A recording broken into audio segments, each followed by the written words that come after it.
My name is Mia, and I am 26 years old. 18 months ago, I walked out of my house in Burlington, Vermont, to drive to my corporate job, only to find an empty patch of snow where my car used to be. I ran back inside to call the police. My father was sitting at the kitchen island drinking coffee. When I told him my car had been stolen, he casually replied that he sold it to a dealership while I was sleeping. He took the $18,000 I had paid for over 4 years and handed it to my older brother to rent a commercial space for a craft cidery. When I asked how I was supposed to get to my board presentation that morning, my father looked at me, took a sip of his dark roast, and told me to take the bus and figure something out.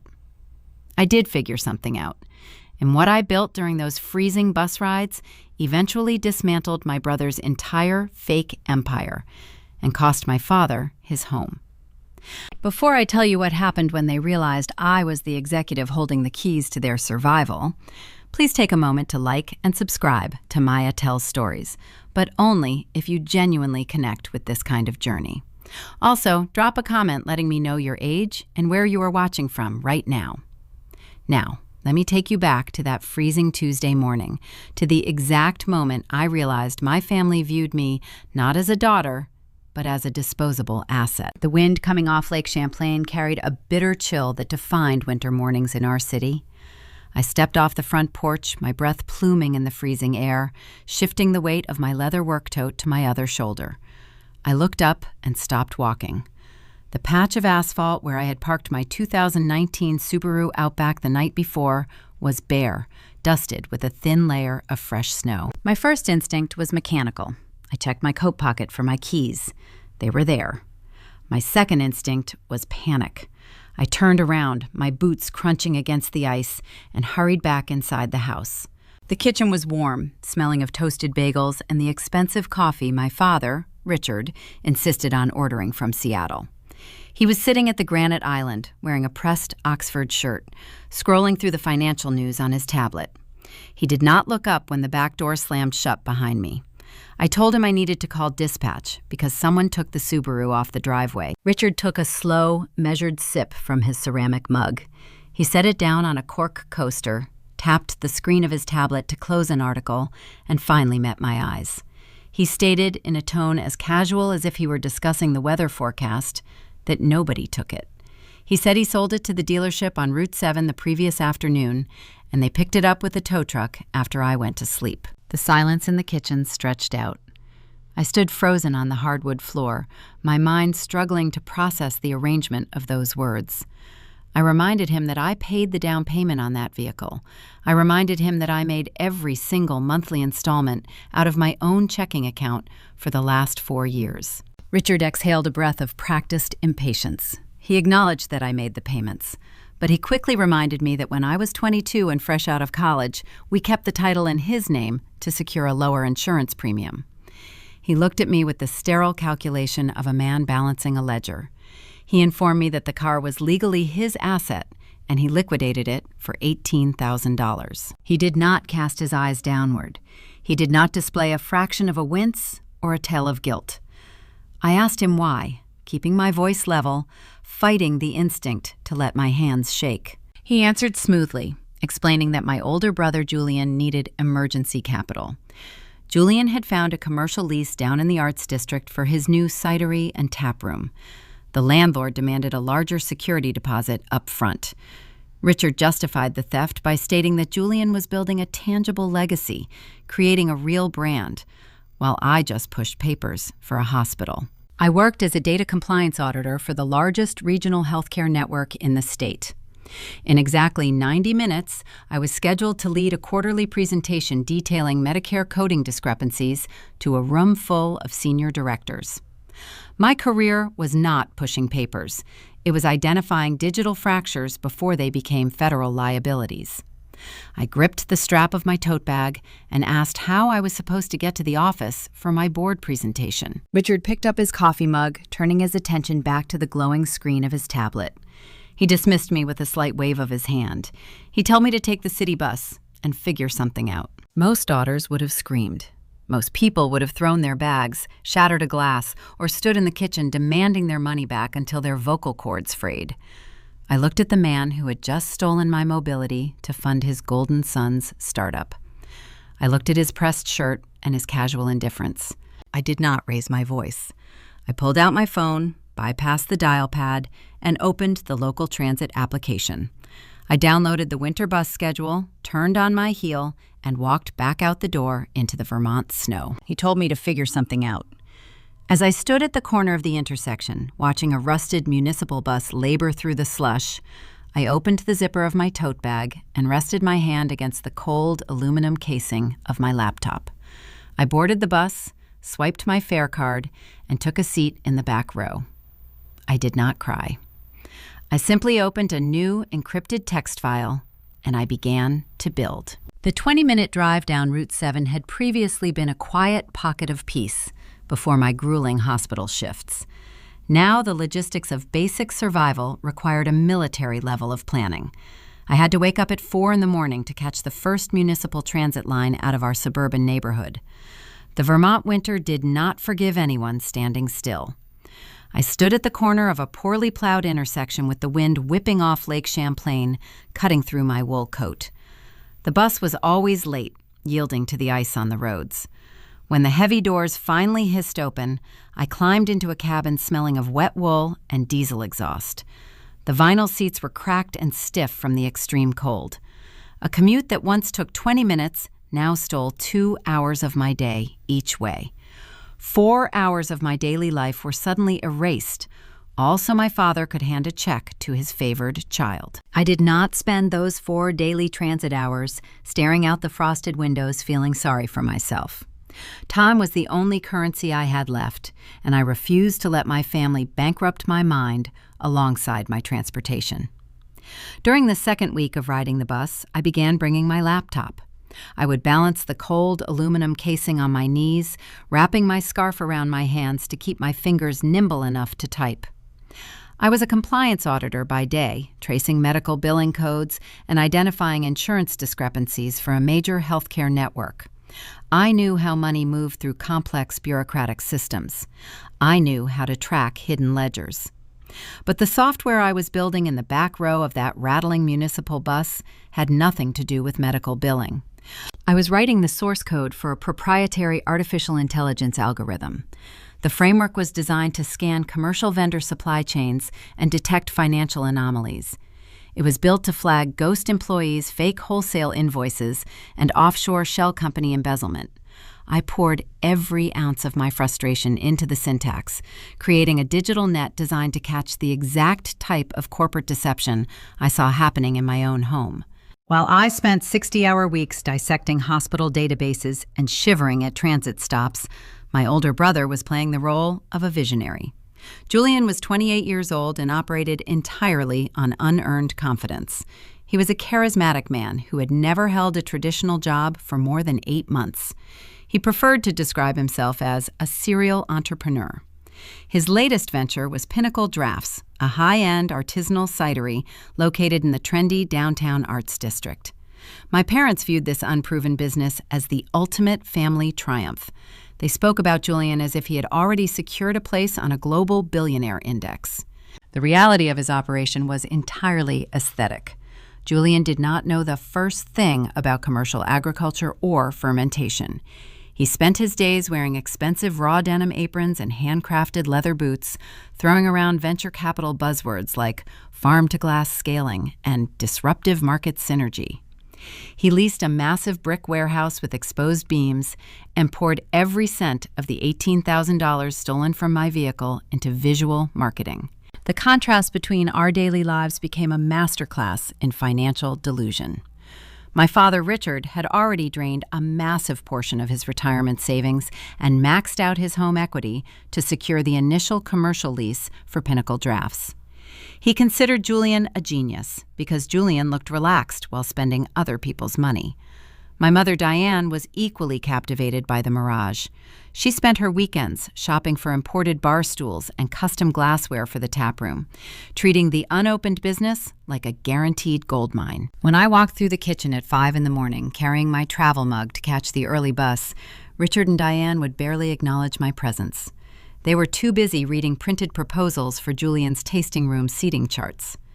They expected me to simply absorb the physical and financial punishment of their choices.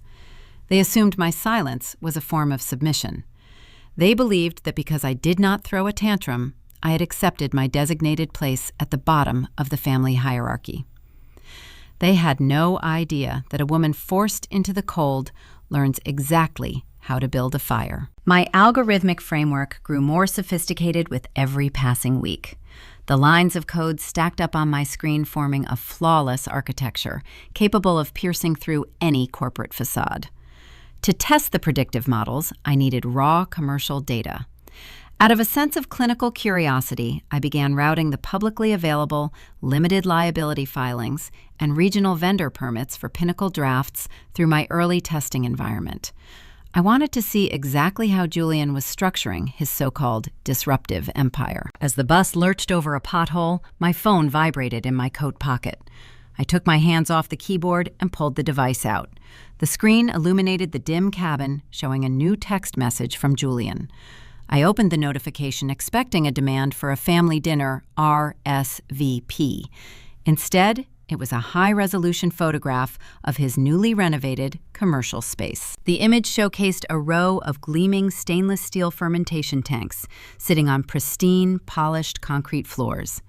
Ambient Edison bulbs hung from the high ceiling, casting a warm, expensive glow over a custom-built mahogany tasting bar. Julian was standing in the center of the frame, wearing his signature denim apron, holding a crystal glass of amber liquid with a smug, self-satisfied grin plastered across his face.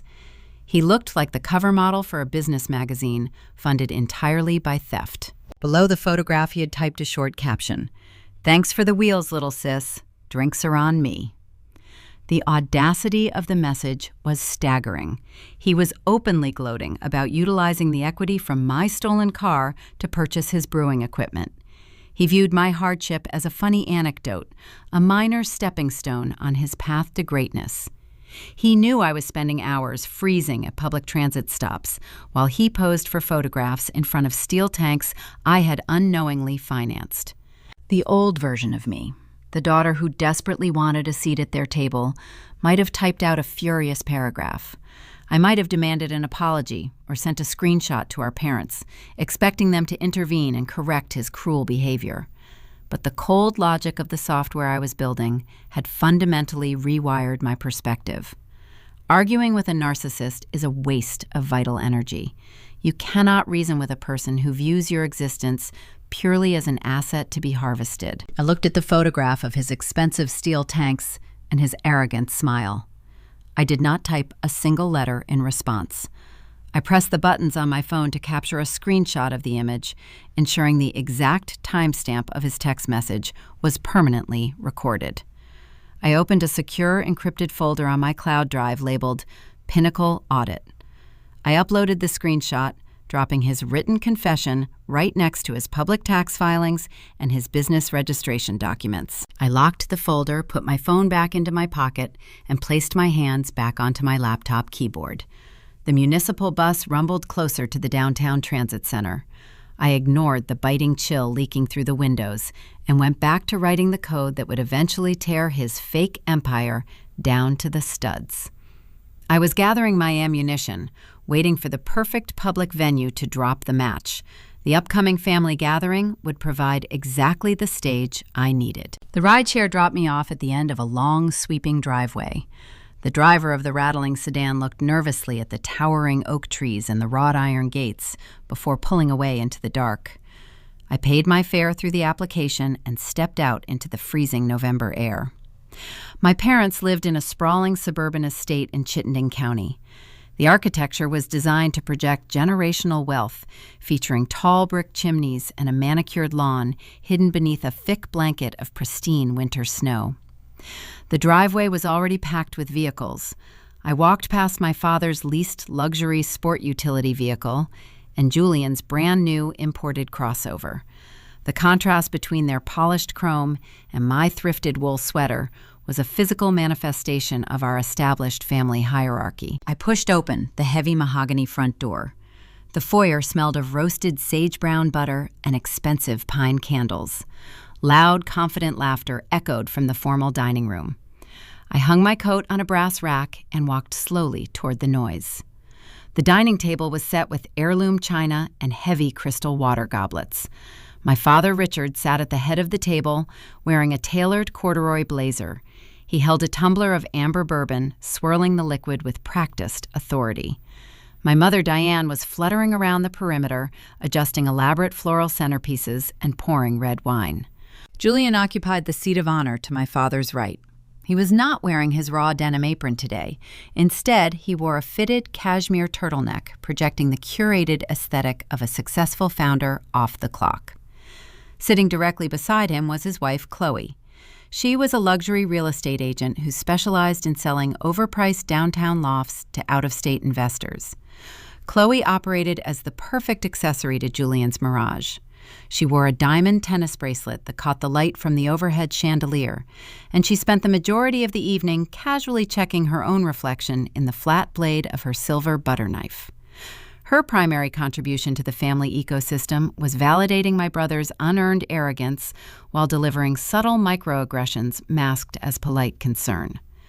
She glanced up as I entered the room, taking in my worn boots and my simple attire with a practiced, sweeping visual assessment. She offered a tight smile that barely moved the muscles in her face before returning her undivided attention to her husband.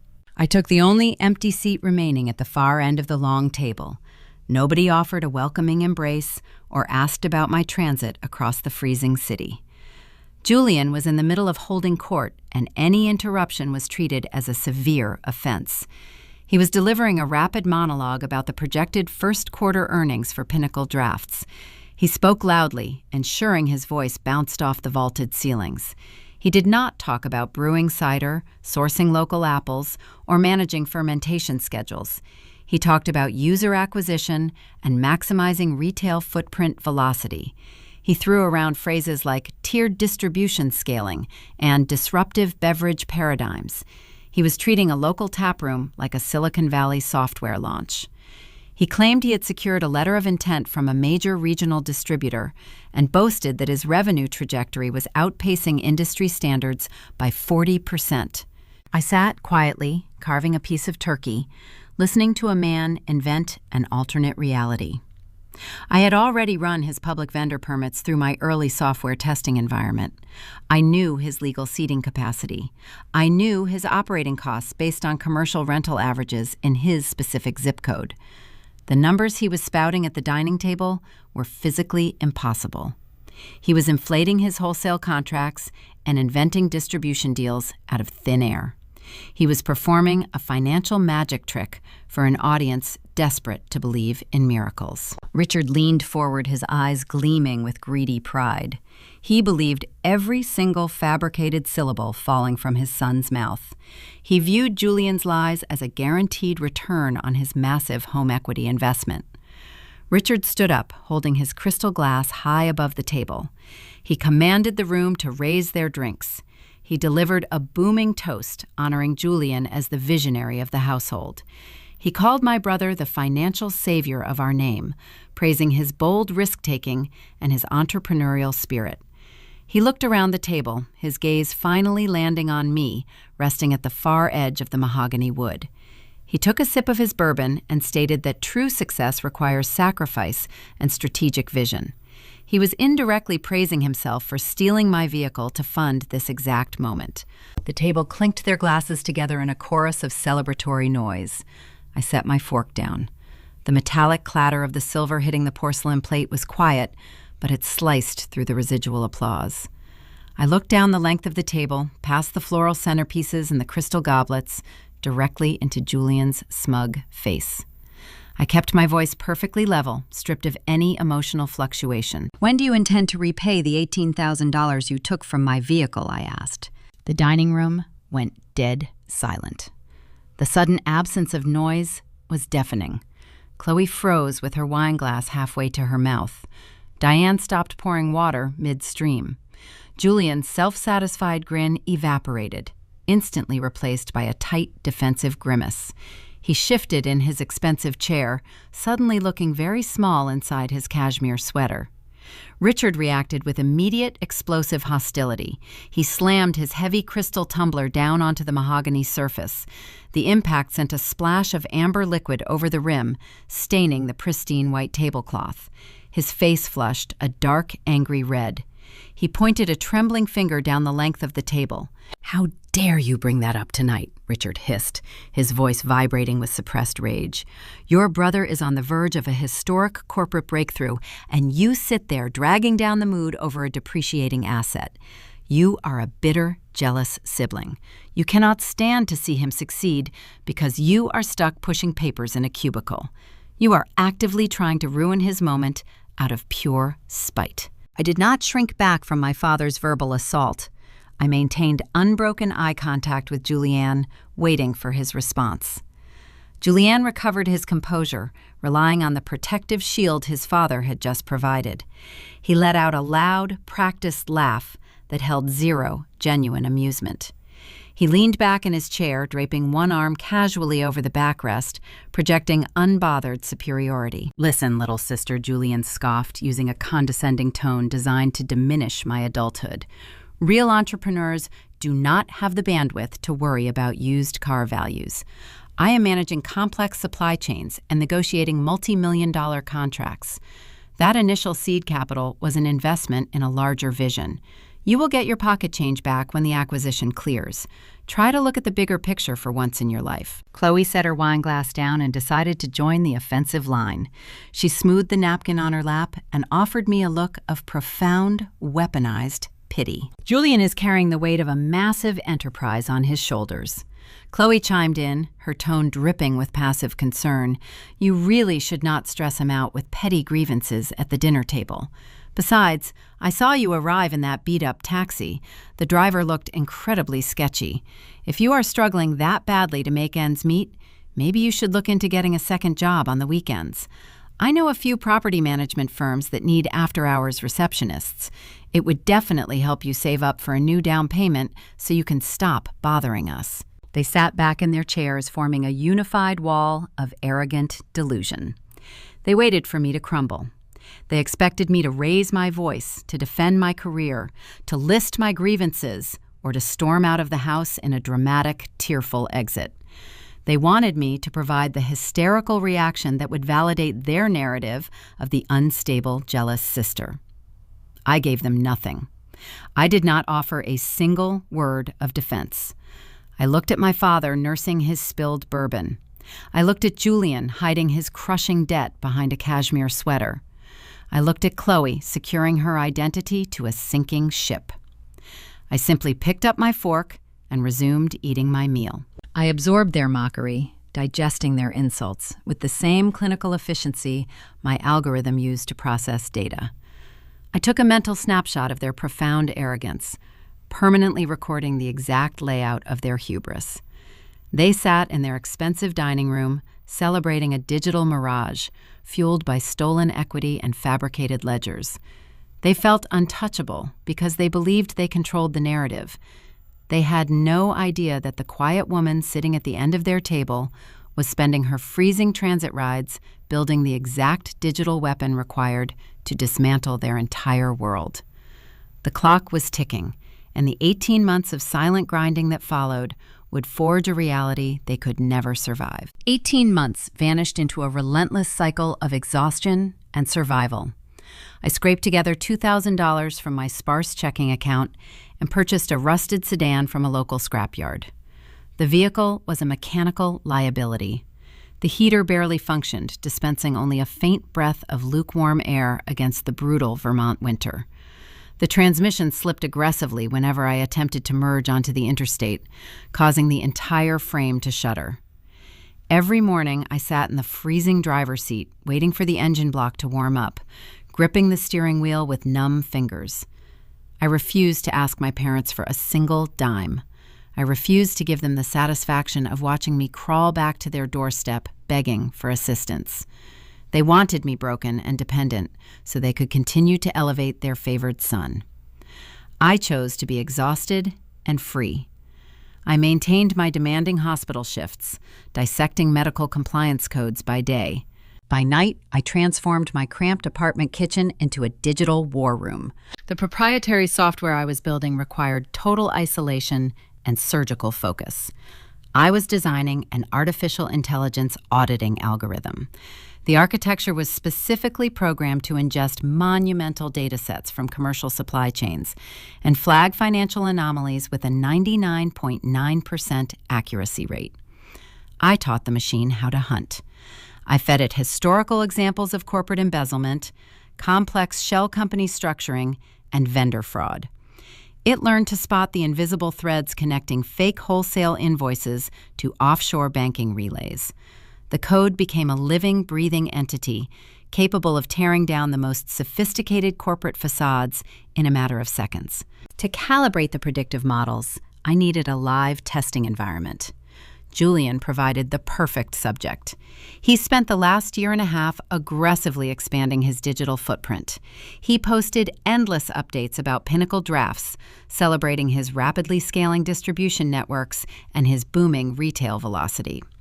He treated his social media accounts like a continuous press release for his own genius. Because his company was a registered limited liability corporation operating in the state his foundational permits, tax classifications, and basic vendor licenses were a matter of public record, I did not need to hack into his private servers to see his ledger. I simply gathered the public breadcrumbs he left behind and fed them directly into my algorithm. The results generated by my software sent a cold thrill down my spine. The data did not simply indicate a failing business struggling with temporary overhead costs. The numbers painted a terrifying picture of a meticulously orchestrated financial shell game. Julian was not brewing cider. He was laundering equity. The algorithm immediately flagged severe discrepancies in his operational framework. He claimed to employ a staff of 20 people to manage his taproom and distribution logistics, but the payroll taxes cross-referenced against state labor registries revealed 14 ghost employees.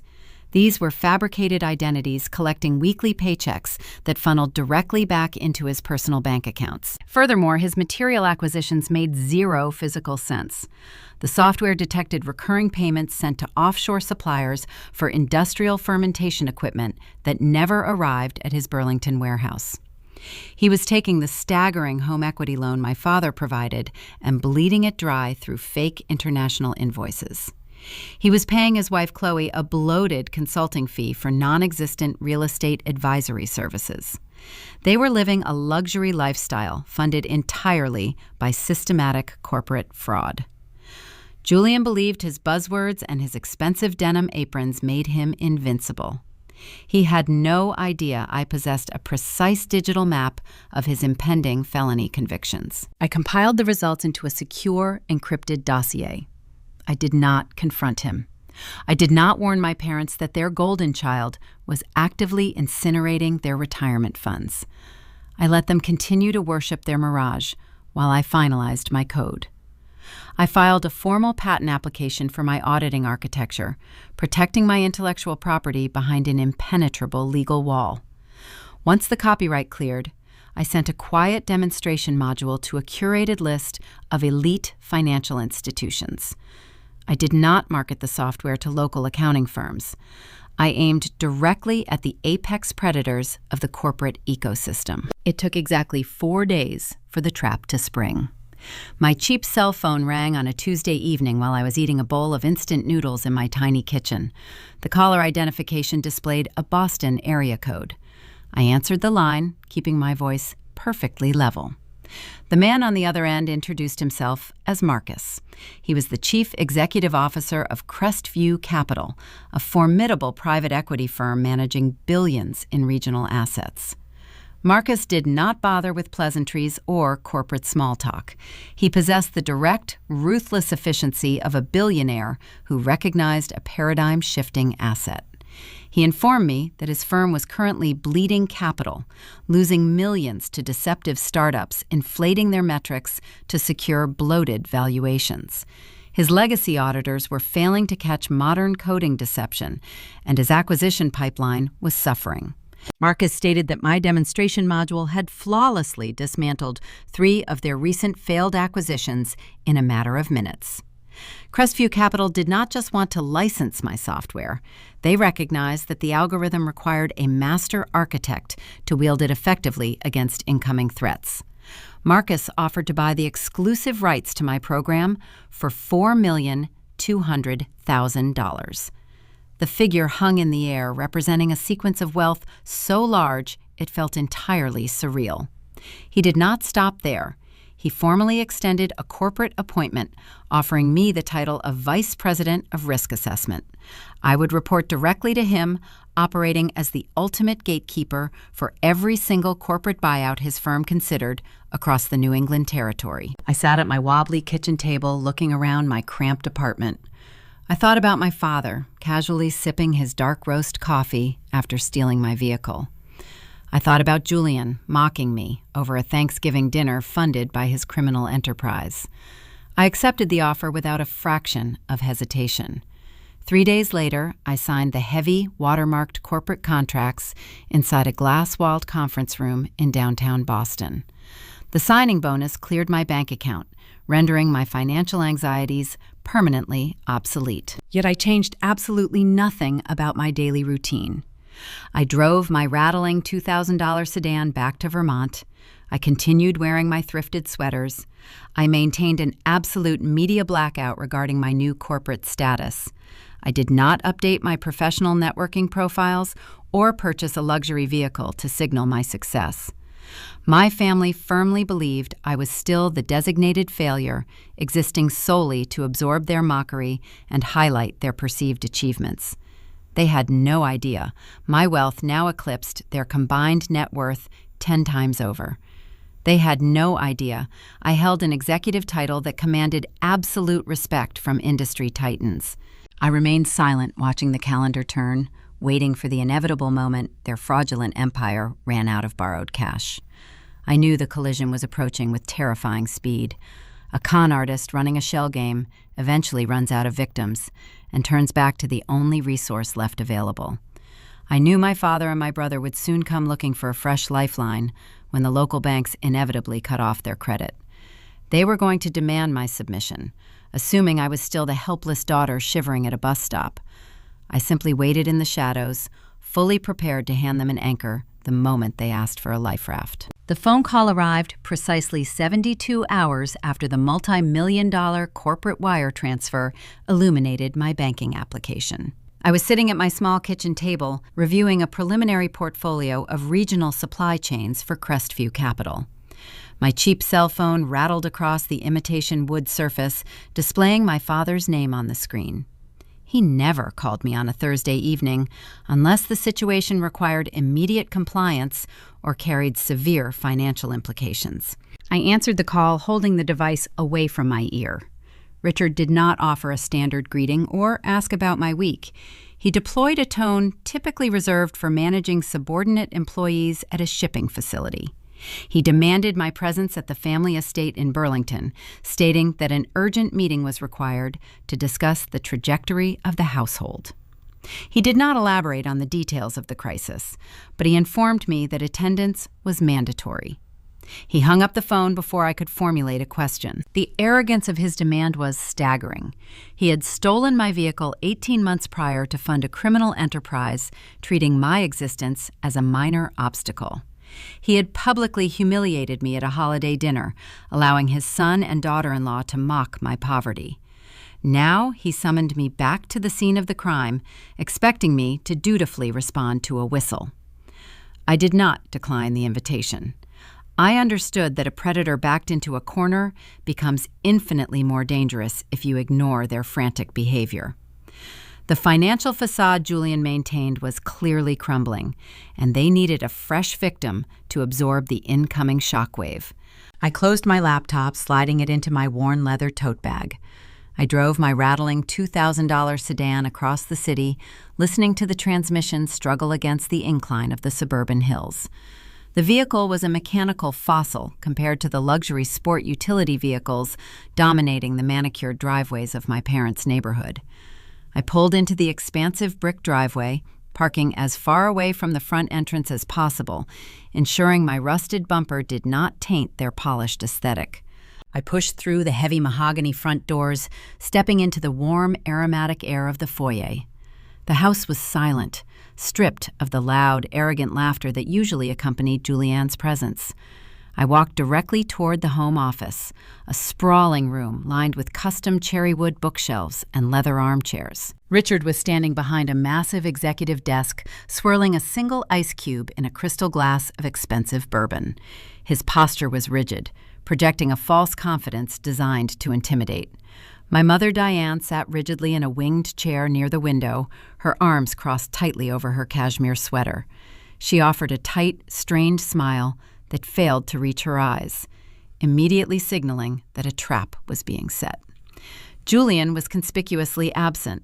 The golden child preferred to let his parents handle the messy logistics of securing his financial lifelines, avoiding any direct confrontation that might pierce his curated bubble. Richard set his glass down on a leather coaster, folding his hands together on the desk. He did not offer me a seat. He dove directly into his rehearsed narrative, attempting to control the environment with overwhelming corporate jargon. "Your brother is currently navigating a period of explosive growth," Richard announced, his voice booming with unearned pride. "Pinnacle Drafts is expanding at an unprecedented rate. The consumer demand is astronomical, and Julian is preparing to secure a massive corporate buyout from a Tier 1 investment firm. The entire beverage industry is watching his movement." I stood perfectly still, letting my hands rest calmly at my sides. I had run his entire operation through my artificial intelligence algorithm just days prior. I knew his consumer demand consisted of fake wholesale orders generated by automated ghost nodes. I knew his explosive growth was a digital mirage fueled by offshore banking relays. He was not securing a buyout, he was desperately trying to avoid a federal indictment. Unfortunately, Richard continued his tone shifting from celebratory to a stern, authoritative command. The operational scaling costs required to meet this massive distribution demand are temporarily outpacing his liquid capital flow. The vendors require immediate payment to continue supplying the necessary fermentation equipment. It is a minor cash flow hurdle, a standard bottleneck for any hypergrowth startup. He reached into a drawer and pulled out a thick stack of legal documents, dropping them heavily onto the polished wood surface. I recognized the bold heading instantly. It was an application for a $75,000 personal bridge loan, carrying a predatory double-digit interest rate. "I have fully deployed the available equity in this property to facilitate his initial launch," Richard stated, gesturing toward the paperwork with a flick of his wrist. "Your mother and I are currently illiquid, ensuring the foundation of his enterprise remains solid until the acquisition check clears. Therefore, you will step up and perform your duty to this household. You have a pristine credit score because you live a stagnant, risk-averse lifestyle. You are going to co-sign this bridge loan tonight, covering the immediate vendor debts." He slid a sleek silver pen across the desk, letting it roll to a stop near the edge where I stood. It was not a request. It was an absolute mandate, delivered with breathtaking entitlement. They expected me to chain myself to a sinking ship, leveraging my untarnished financial history to float a con artist who had openly mocked my poverty. They were demanding I take on massive, high-interest debt for a man wearing $700 denim aprons while I survived on instant noodles. I looked at the silver pen. I looked at the $75,000 demand. I thought about the $4 million signing bonus currently resting securely in my private accounts. I thought about the vice president title granted to me by a billionaire chief executive officer. The sheer, profound irony of their extortion attempt was almost comical. A tech founder on the verge of a historic buyout does not need his allegedly impoverished sister to co-sign a loan. A legitimate enterprise secures bridge capital from institutional banks or venture firms. Julian had clearly exhausted his professional goodwill and drained my parents' retirement accounts. He was radioactive to any legitimate lending institution, leaving me as the final clean resource available for harvest. Diane uncrossed her arms, leaning forward in her chair to apply the emotional leverage she had perfected over 2 decades. "If you refuse to support your brother in his darkest hour," she warned, her voice dropping into a register of icy disdain. "You will be entirely cut out of this family. We will remove you from our estate planning. You will lose any future claim to this property. There will be no more holiday dinners, no more celebrations, and no more contact. We are offering you a chance to be useful, to be a part of a legacy, instead of remaining a selfish, isolated burden." She was threatening me with a future that no longer existed. The estate she was weaponizing was already mortgaged to the hilt, its value completely incinerated by Julian's fake invoices. They were threatening to disinherit me from an empty box. They sat back, waiting for the inevitable capitulation, expecting the terror of isolation to force my compliance. I did not reach for the pen. I did not offer a defense of my character or list the grievances from the past 18 months. I looked directly into my father's eyes, stripping away any trace of the meek daughter he loved to humiliate. "I am not signing a loan for an insolvent company," I stated, my voice cold and surgical, devoid of any emotional fluctuation. The silence in the home office was instantaneous and complete. The ambient hum of the central heating unit suddenly sounded deafening. Richard froze his hand hovering over his glass of bourbon. Diane dropped her jaw, unable to comprehend a flat refusal. The word insolvent struck the room like a physical blow, shattering the carefully constructed illusion of Julian's success. It was not a word used by a jealous sibling. It was a clinical financial verdict delivered by an auditor. "You arrogant little brat," Richard roared, his face flushing a violent shade of crimson. He lunged out of his chair, slamming his fist down onto the mahogany desk. "You know absolutely nothing about corporate finance. You are going to sign that paper right now, or I swear to God I will ruin your professional reputation. I will call your hospital administrators and ensure you never push a compliance file in this state again." I did not flinch from his screaming fit. I observed the terror hiding behind his explosive rage. He knew the truth about his son's ledger, and hearing that specific financial term spoken aloud terrified him. I picked up my cheap leather tote bag, adjusting the strap over my shoulder. I turned away from the desk without offering another word. The sound of my worn boots clicking against the hardwood floor was the only response I gave to his threats. I walked out the front door, leaving the unsigned loan application resting on the desk, stepping into the crisp Vermont night, prepared to fully unleash the devastation I held in my hands. The trap was set, and I was heading straight to Boston to arm the mechanism. The transition from the frozen transit stops of Vermont to the polished corridors of Boston felt like stepping onto a different planet. I left my rusted sedan in a long-term parking garage well outside the city limits, exchanging the rattling commute for a sleek, high-speed train that deposited me blocks away from the financial district.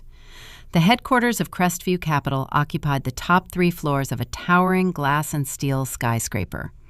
Stepping out of the private executive elevator on my first official day, I was greeted by an environment engineered to project silent, untouchable wealth. The floors were poured concrete, polished to a mirror finish. The walls were tinted glass, offering panoramic views of the harbor below. There was no chaotic shouting, no ringing telephones, and no frantic middle management running down the hallways. Billion-dollar transactions do not require noise. They require precision. My new workspace was a corner office located at the end of the executive wing. It featured a minimalist slate desk, an ergonomic leather chair, and a massive digital monitoring array.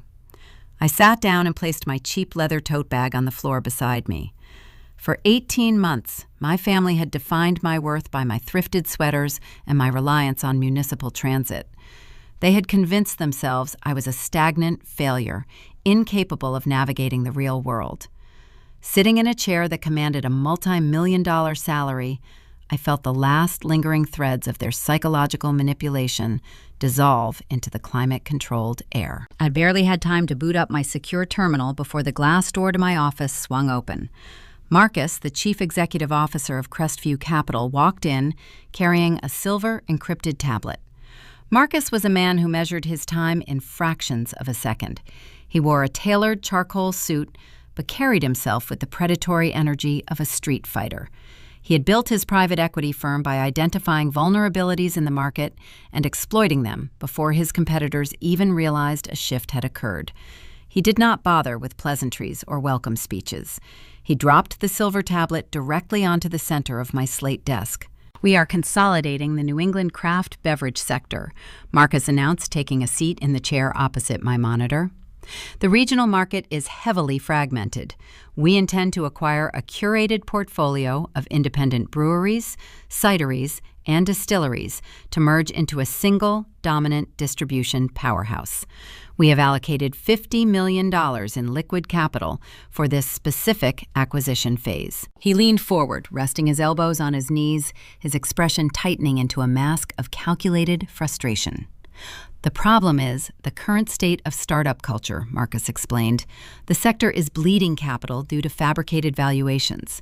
We have founders manipulating their foot traffic data, doctoring wholesale invoices, and generating fake social media engagement to secure massive exit checks. My traditional accounting team is blind to it. They spent their careers reading static balance sheets and quarterly profit-loss statements. They do not understand the modern architecture of digital fraud. They are missing the sleight of hand." Marcus tapped the silver tablet with his index finger. "We have narrowed the acquisition pipeline down to 12 finalists. The term sheets are drafted, but I refuse to authorize a single signature until you run your algorithm over their ledgers. I need your software to tear their supply chains apart. I need you to separate the legitimate businesses from the vaporware. You are the final gatekeeper on this portfolio, Mia. If a company fails your audit, we drop them from the pipeline and blacklist them from future funding." I nodded, accepting the directive. Marcus stood up, adjusting his jacket, and walked out of the office, leaving me alone with the encrypted data. I unlocked the tablet using my new biometric credentials and transferred the file to my primary workstation. The spreadsheet populated across my dual monitors. I scanned the top of the document, noting the established regional brands occupying the first two rows. They showed solid, verifiable supply chains and realistic consumer growth metrics. Then my eyes moved to row number 3. My breath caught in my throat. I stopped blinking. I stared at the glowing monitor, convinced for a fraction of a second that my exhausted mind was hallucinating a familiar word. But the text remained fixed on the screen. Pinnacle Drafts. Listed right next to the company name was the target acquisition price, $8 million. The puzzle pieces of the previous week slammed together, forming a terrifyingly clear picture. The frantic phone call from my father summoning me to the family estate, the ambush in the home office, the $75,000 personal bridge loan they demanded I co-sign, the sweat-soaked panic hiding behind their authoritative mandates. Julian was not experiencing temporary operational scaling costs. He was drowning in a self-made financial catastrophe. Julian had maxed out my parents' home equity and incinerated it through offshore laundering and luxury lifestyle purchases. The creditors were finally circling. The local banks had cut off his credit lines. He was days away from defaulting on his commercial lease and facing a barrage of vendor lawsuits. His entire survival strategy hinged on this specific transaction. He planned to sell his hollow shell of a company to Crestview Capital for $8 million. He intended to use the buyout money to pay off the predatory bridge loans cover my father's remortgaged estate, pocket the remaining millions, and walk away a genius before the legacy auditors ever realized they had purchased a digital ghost ship. The sheer audacity of his scheme was breathtaking. He believed he was outsmarting a boardroom full of older, wealthy investors. He assumed he could mask his fabricated ledgers with his raw denim apron, his practiced, charismatic smile, and a few venture capital buzzwords. He thought he was slipping his manipulated code past an analog generation ready to hand him a fortune. He never stopped to consider who might be sitting on the other side of the corporate wall. He had no idea that the exact sister he mocked for riding the municipal bus, the woman whose car he stole to purchase his fake fermentation tanks, was now sitting in a glass-walled office holding the keys to his execution. He believed his primary obstacle was securing a bridge loan to survive the month. He did not know his judge and jury had already been appointed. A standard corporate officer, bound by traditional ethical guidelines, would immediately flag the conflict of interest. A normal executive would walk into Marcus's office, explain the familial connection, and recuse herself from the audit to maintain professional neutrality. I was not a standard corporate officer. I was a woman who had spent 18 months freezing on transit benches, perfecting a weapon designed to catch exactly this type of predator. My family had explicitly stated that my career was a pointless, paper-pushing exercise. They had declared that Julian was the only person capable of building real wealth. They had constructed an entire reality based on my subjugation and his perceived brilliance. I did not recuse myself. I did not close the file or alert the legal department. I pulled my keyboard closer, resting my fingers on the keys. I looked at the $8 million valuation request sitting next to his company name. I initiated the extraction protocol, feeding every single line of his submitted data into my proprietary algorithm. I prepared to tear his fake empire down to the microscopic foundation. I was going to document every stolen dollar, every phantom invoice, and every lie. I leaned into the data, letting the cold logic of the machine take over, preparing the execution that would permanently sever his strings. The 72 hours I spent dissecting the Pinnacle Drafts acquisition file inside my glass-walled office transformed my perception of human deception. The skyline of Boston transitioned from bright morning sunlight to the muted glow of evening street lamps, while I remained anchored to my ergonomic chair. I did not take breaks. I barely consumed the catered meals delivered to the executive floor. I fed the raw data submitted by my brother directly into the jaws of my proprietary algorithm and watched the machine tear his curated illusion to shreds. Julian had submitted a pristine pitch deck to Crestview Capital. The digital document was filled with high-resolution photographs of his taproom, polished graphs depicting an upward trajectory of consumer engagement, and paragraphs saturated with venture capital terminology. He relied heavily on words like disruptive market synergy and hyper-growth scalability. He expected the older partners at the private equity firm to glance at the shiny presentation, nod at the fabricated profit margins, and sign an $8 million check. My software possessed no capacity for aesthetic appreciation. It stripped away the glossy formatting and tunneled straight into the underlying mathematical architecture. The program cross-referenced his submitted vendor invoices against regional freight manifests and state tax registries. It ran his payroll identification numbers through federal employment databases. The discrepancies began appearing on my dual monitors within minutes, flashing in stark numerical warnings. The scale of the financial rot was breathtaking. Julian was not operating a struggling beverage startup experiencing standard cash flow bottlenecks. He was operating a meticulously structured criminal syndicate. The algorithm first targeted his wholesale distribution claims. Julian reported shipping thousands of gallons of artisanal cider to high-end retailers across the New England seaboard. My code traced the shipping addresses listed on his outbound manifests. The deliveries were not arriving at legitimate grocery chains or boutique restaurants. The routing numbers corresponded to empty commercial post office boxes registered to anonymous holding companies. These ghost nodes generated fake purchase orders to artificially inflate his revenue on paper, making his company appear incredibly profitable to potential buyers. The most devastating revelations emerged when the software audited his material acquisitions. Julian claimed to possess top-tier industrial fermentation equipment, justifying the staggering capital he had extracted from my parents. The program tracked the serial numbers on his submitted purchase orders. The invoices were doctored. The money never went to agricultural supply manufacturers. Instead, the algorithm tracked a labyrinth of wire transfers originating from the corporate accounts of Pinnacle Drafts. The funds were siphoned through domestic shell companies before landing in offshore banking relays designed to mask the final destination. I traced the money back to its source. Julian had taken the massive home equity loan provided by my father and systematically laundered it to fund his luxury lifestyle. The offshore accounts were paying for his imported crossover vehicle. They were funding Chloe's daily shopping habits, masking the theft as bloated consulting fees for non-existent real estate advisory services. Julian had even liquidated the $18,000 from my stolen Subaru Outback, utilizing the cash to purchase the initial round of fake social media followers to boost his online credibility. He was not brewing a single drop of cider for commercial sale.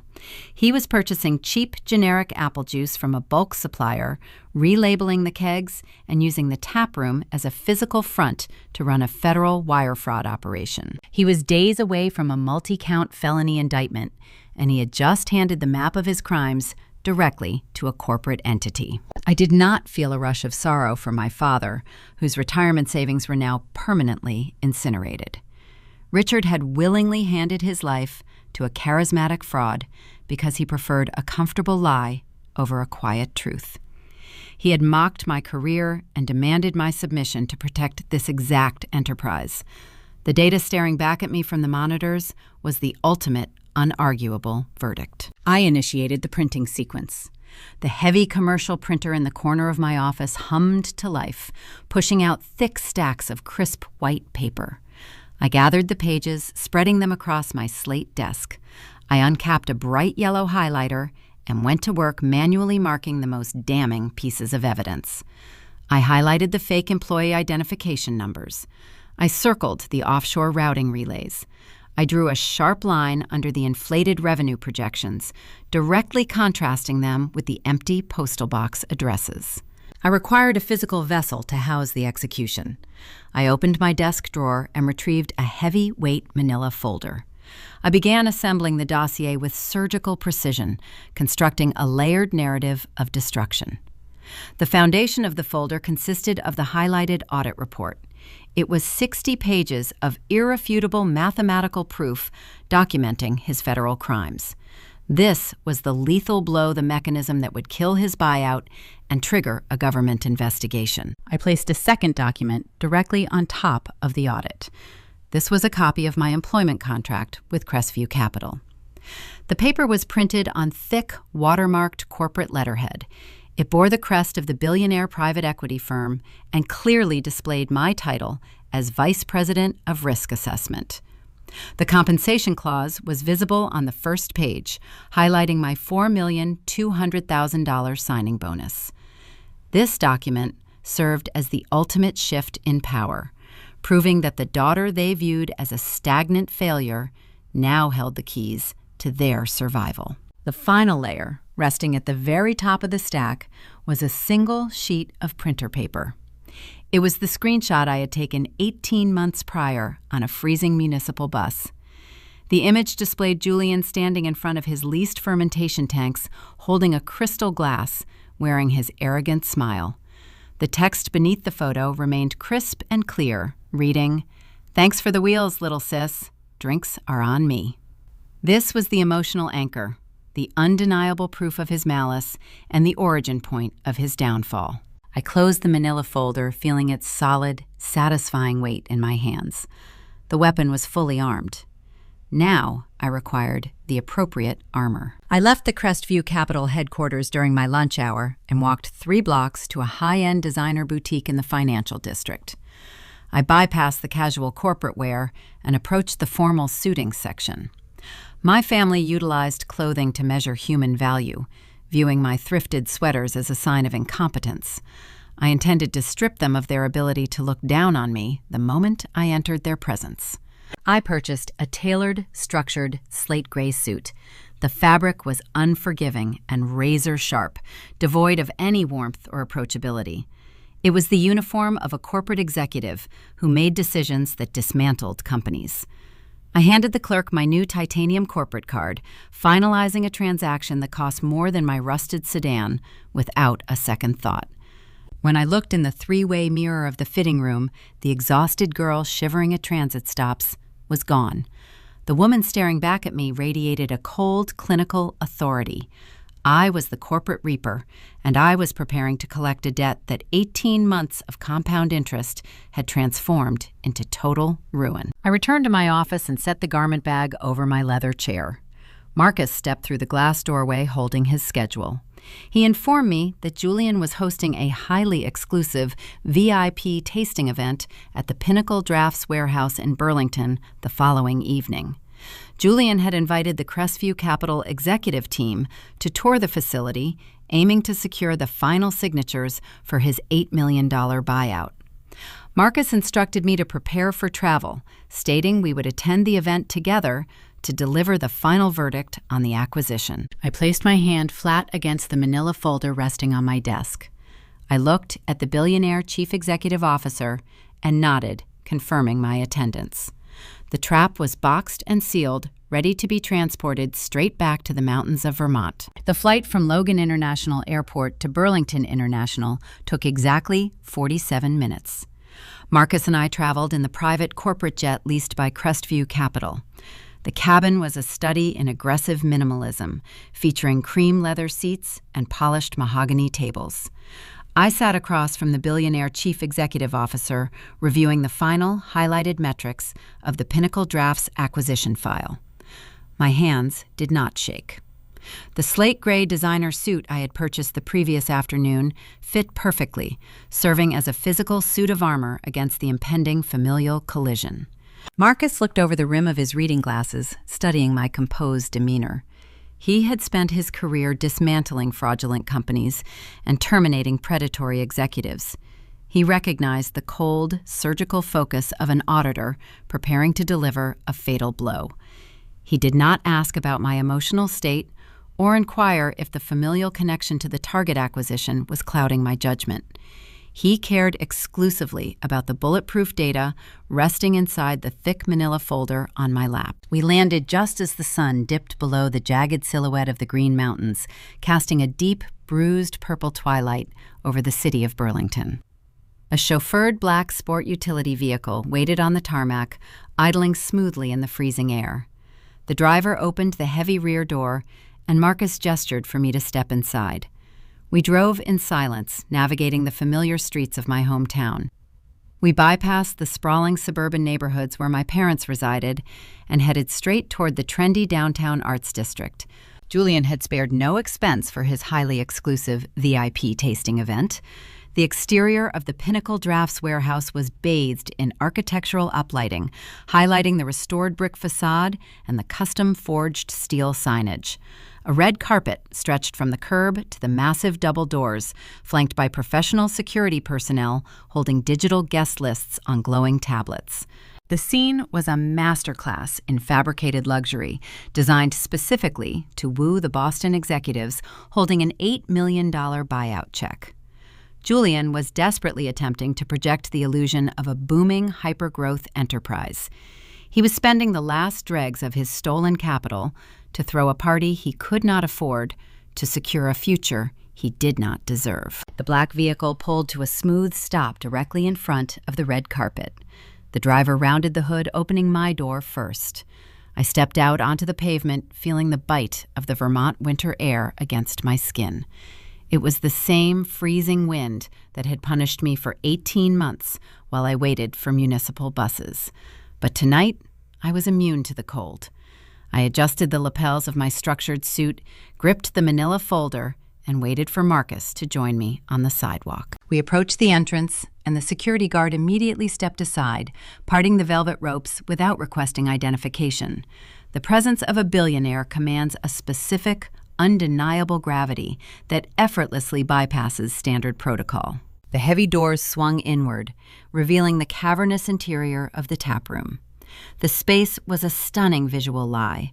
The air smelled of expensive cedarwood and subtle citrus notes, masking the stale odor of desperation. Julian had rented high-end mid-century modern lounge furniture, clustering velvet sofas and marble coffee tables around the perimeter of the room. A string quartet played contemporary pop covers in the corner, adding a layer of refined sophistication to the chaotic hum of conversation. I scanned the room, absorbing the sheer scale of his deception. He had packed the venue with local venture capitalists, minor politicians, and regional beverage distributors, aiming to create a frenzy of competitive bidding. The most audacious element of his performance, however, was the crowd itself. My algorithm had previously detected the suspicious payroll ledgers and the offshore material invoices. Now, standing in the room, the physical manifestation of his fraud became glaringly obvious. Julian had hired a small army of background actors, utilizing a local talent agency, to pose as a bustling base of loyal customers. Dozens of attractive, meticulously dressed individuals stood in small groups, laughing, holding crystal glasses of amber liquid, and projecting a curated image of success.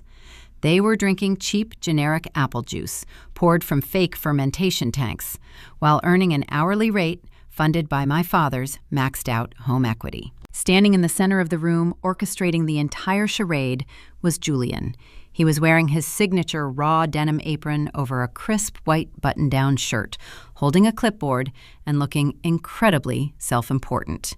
He was leaning close to a local city councilman, displaying a wide, practiced smile that failed to reach his rapidly blinking eyes.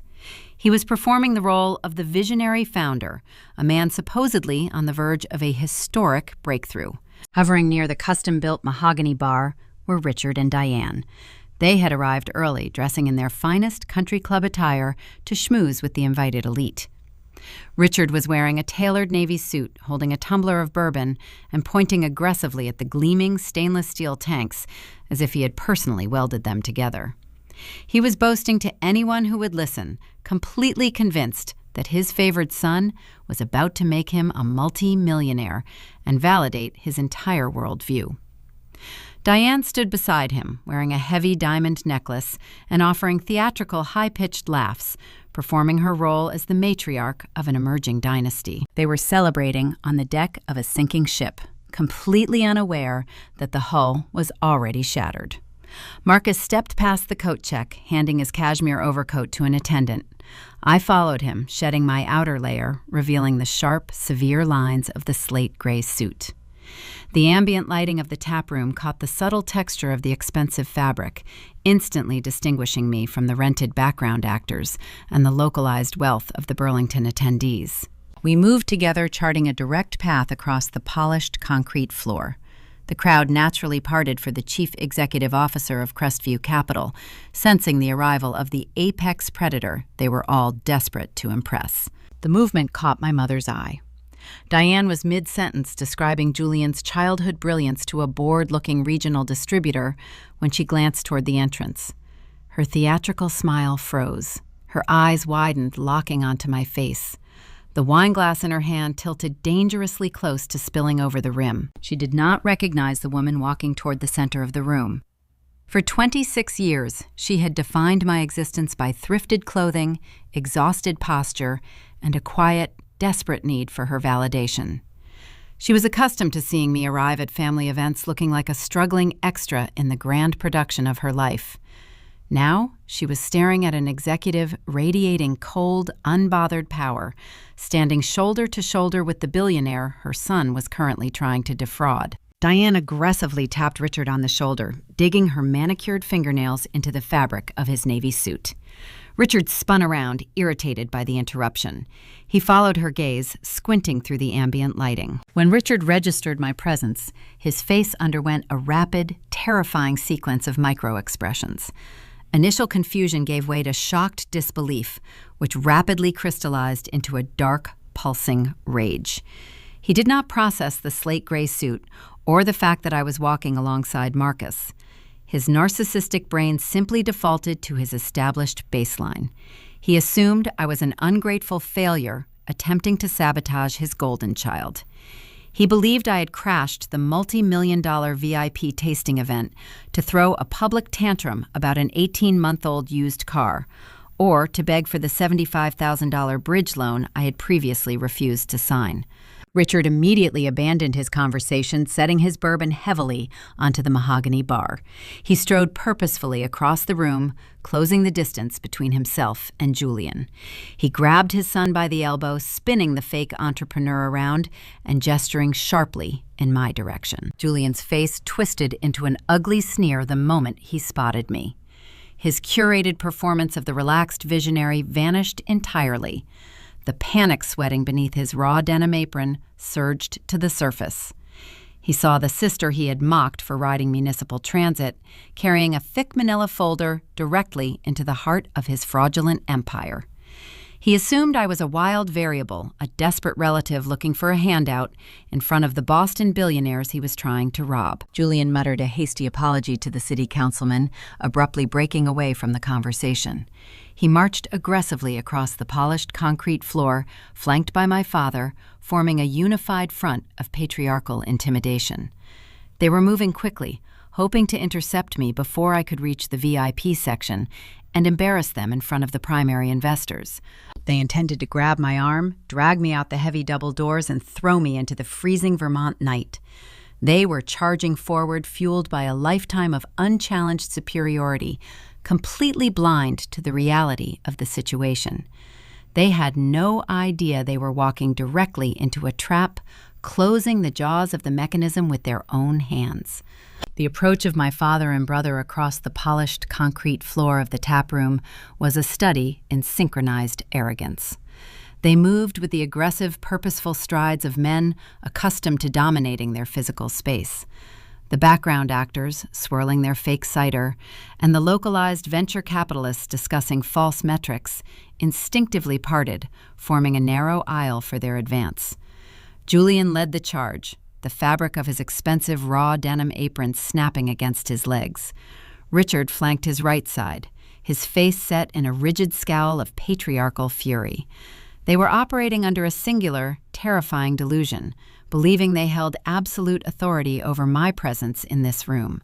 Julian intercepted me precisely 20 feet from the entrance, intercepting my path to the velvet-roped VIP section, where the high-end investors were seated. He planted himself squarely in front of me, utilizing his height and physical bulk to create a barricade. He did not care about the structured lines of my slate gray suit or the heavy manila folder clutched in my right hand. He only saw the sister he had successfully humiliated at a Thanksgiving dinner 18 months prior. His face contorted into a vicious sneer, lowering his head to ensure his words did not carry over the ambient pop covers played by the string quartet. "What the hell are you doing here, Mia?" Julian hissed, his voice dropping into a harsh, guttural whisper designed to intimidate without causing a public scene. "How did you get past the door staff? This is a closed corporate event. We do not have time for whatever petty grievance you brought with you tonight. I am managing a multi-million-dollar negotiation. Turn around, walk back out those doors, and do not come back before I have security physically remove you from the premises." He delivered the threat with the casual cruelty he had perfected throughout his entire life. Whenever Julian faced the consequences of his actions, he relied on aggression to mask his incompetence, relying on the immediate capitulation of whoever was standing in his way.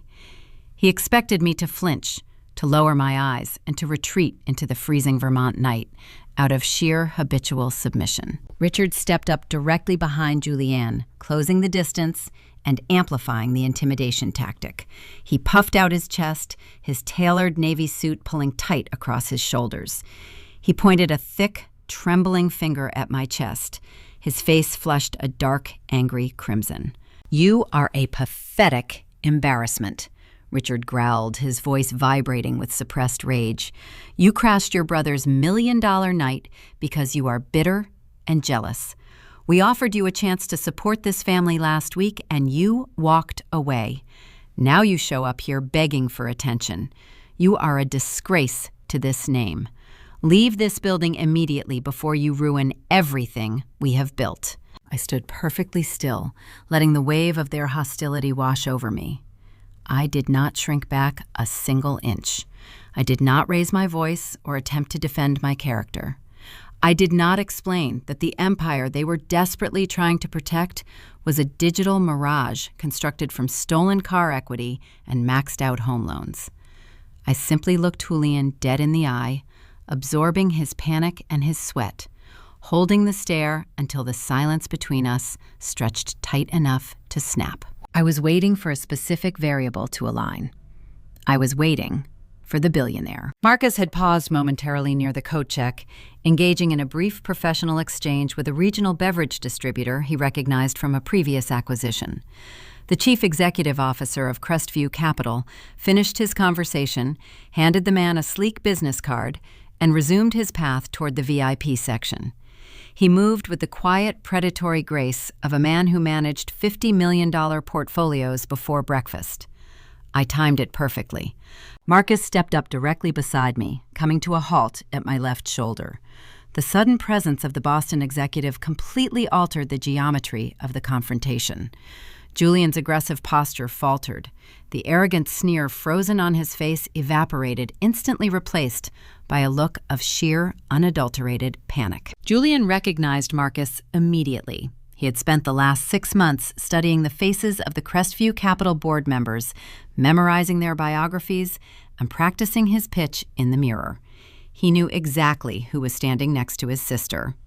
He realized he was currently threatening to throw the lead investor of his $8 million buyout out of his own tasting room.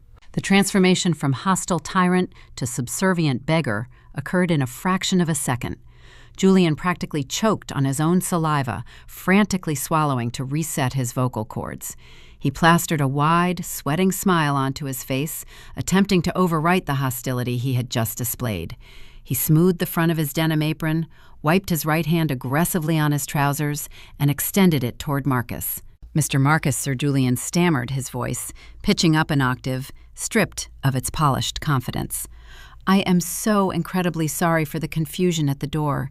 We were not expecting you to arrive until the formal tasting portion of the evening began. It is an absolute honor to host Crestview Capital at Pinnacle Drafts. He cast a desperate, frantic glance at me, attempting to physically block my presence from the billionaire's line of sight. He believed I was an unstable wild card capable of ruining his pitch with a hysterical outburst. Please accept my apologies for the interruption. Julian continued, his words tumbling out in a rapid, nervous rush. This is my sister Mia. She struggles with some significant personal issues and can be quite unstable at times. We are currently trying to handle a messy family situation. If you will just excuse us for one moment, I will have security escort her out so we can discuss the distribution metrics in the private office. Julian was attempting to execute his signature maneuver. He was blaming his own chaotic environment on the alleged mental fragility of the nearest female relative, hoping the older male executive would simply nod in patriarchal agreement and dismiss the interruption. He expected Marcus to take his extended hand and ignore the messy domestic squabble. Marcus did not take the offered hand. The chief executive officer looked at Julian's sweating, outstretched palm and then slowly raised his gaze to meet Julian's terrified eyes. He surveyed the fake entrepreneur, the raw denim apron, and the frantic father hovering in the background with absolute, total disgust. Marcus did not whisper. He did not care about the ambient music or the rented background actors pretending to enjoy their cider. His voice rang out across the polished concrete floor, carrying the undeniable resonance of supreme corporate authority. I don't know who you think you're speaking to, Marcus stated, his tone slicing through the tension like a scalpel cutting through flesh. The surrounding guests, the local politicians, and the venture capitalists standing nearby immediately ceased their conversations, turning their heads to witness the public rebuke. The silence radiating from our small circle expanded outward, silencing the room. But this is Mia Marcus, continued gesturing toward me with a slight tilt of his head. She is our new Vice President of Risk Assessment at Crestview Capital. She is the lead auditor assigned to your acquisition file, and she is the sole gatekeeper determining whether your company receives a single dime of our $50 million portfolio. The words hung in the air, heavy and absolute. The power dynamic in the taproom permanently inverted. The color drained from Julian's face, leaving a sickly grayish pallor. His extended hand dropped to his side, hanging limp and useless against his apron. His jaw went slack, his mouth opening and closing silently as his brain struggled to process the sheer, catastrophic magnitude of the revelation. The sister he had mocked for riding public transit, the woman he had just threatened to throw out of his building, was the executive holding the keys to his $8 million salvation. Richard froze, his chest deflating instantly. The booming, arrogant patriarch was reduced to a trembling statue. He stared at my slate gray suit and the heavy manila folder in my hand, finally recognizing the corporate uniform of an executioner.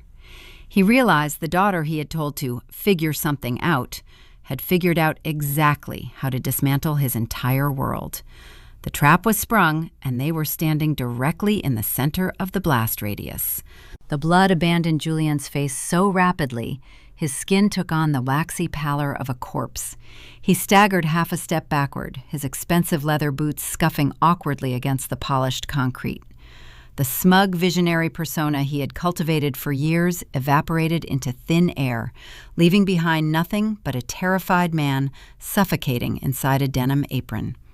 Beside him, Richard stood paralyzed, his jaw unhinged, hanging slack as his brain misfired, trying to process the two words Marcus had just weaponized against him: Vice President. For decades, my father had worshipped corporate titles measuring human worth strictly by hierarchical status and earning potential. Hearing that specific designation attached to the daughter he considered a disposable asset caused a catastrophic system failure in his mind. The power dynamic within our family did not just shift, it shattered into irreparable fragments on the taproom floor. I did not grant them a single moment to recover their equilibrium. A predator does not pause to let its prey catch its breath.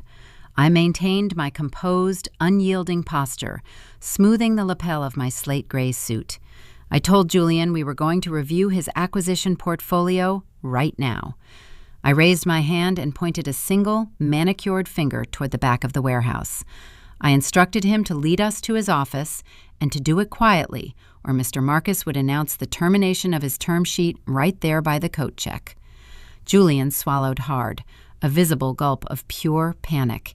He cast a frantic glance at the local politicians and venture capitalists standing nearby, terrified they might overhear the destruction of his empire.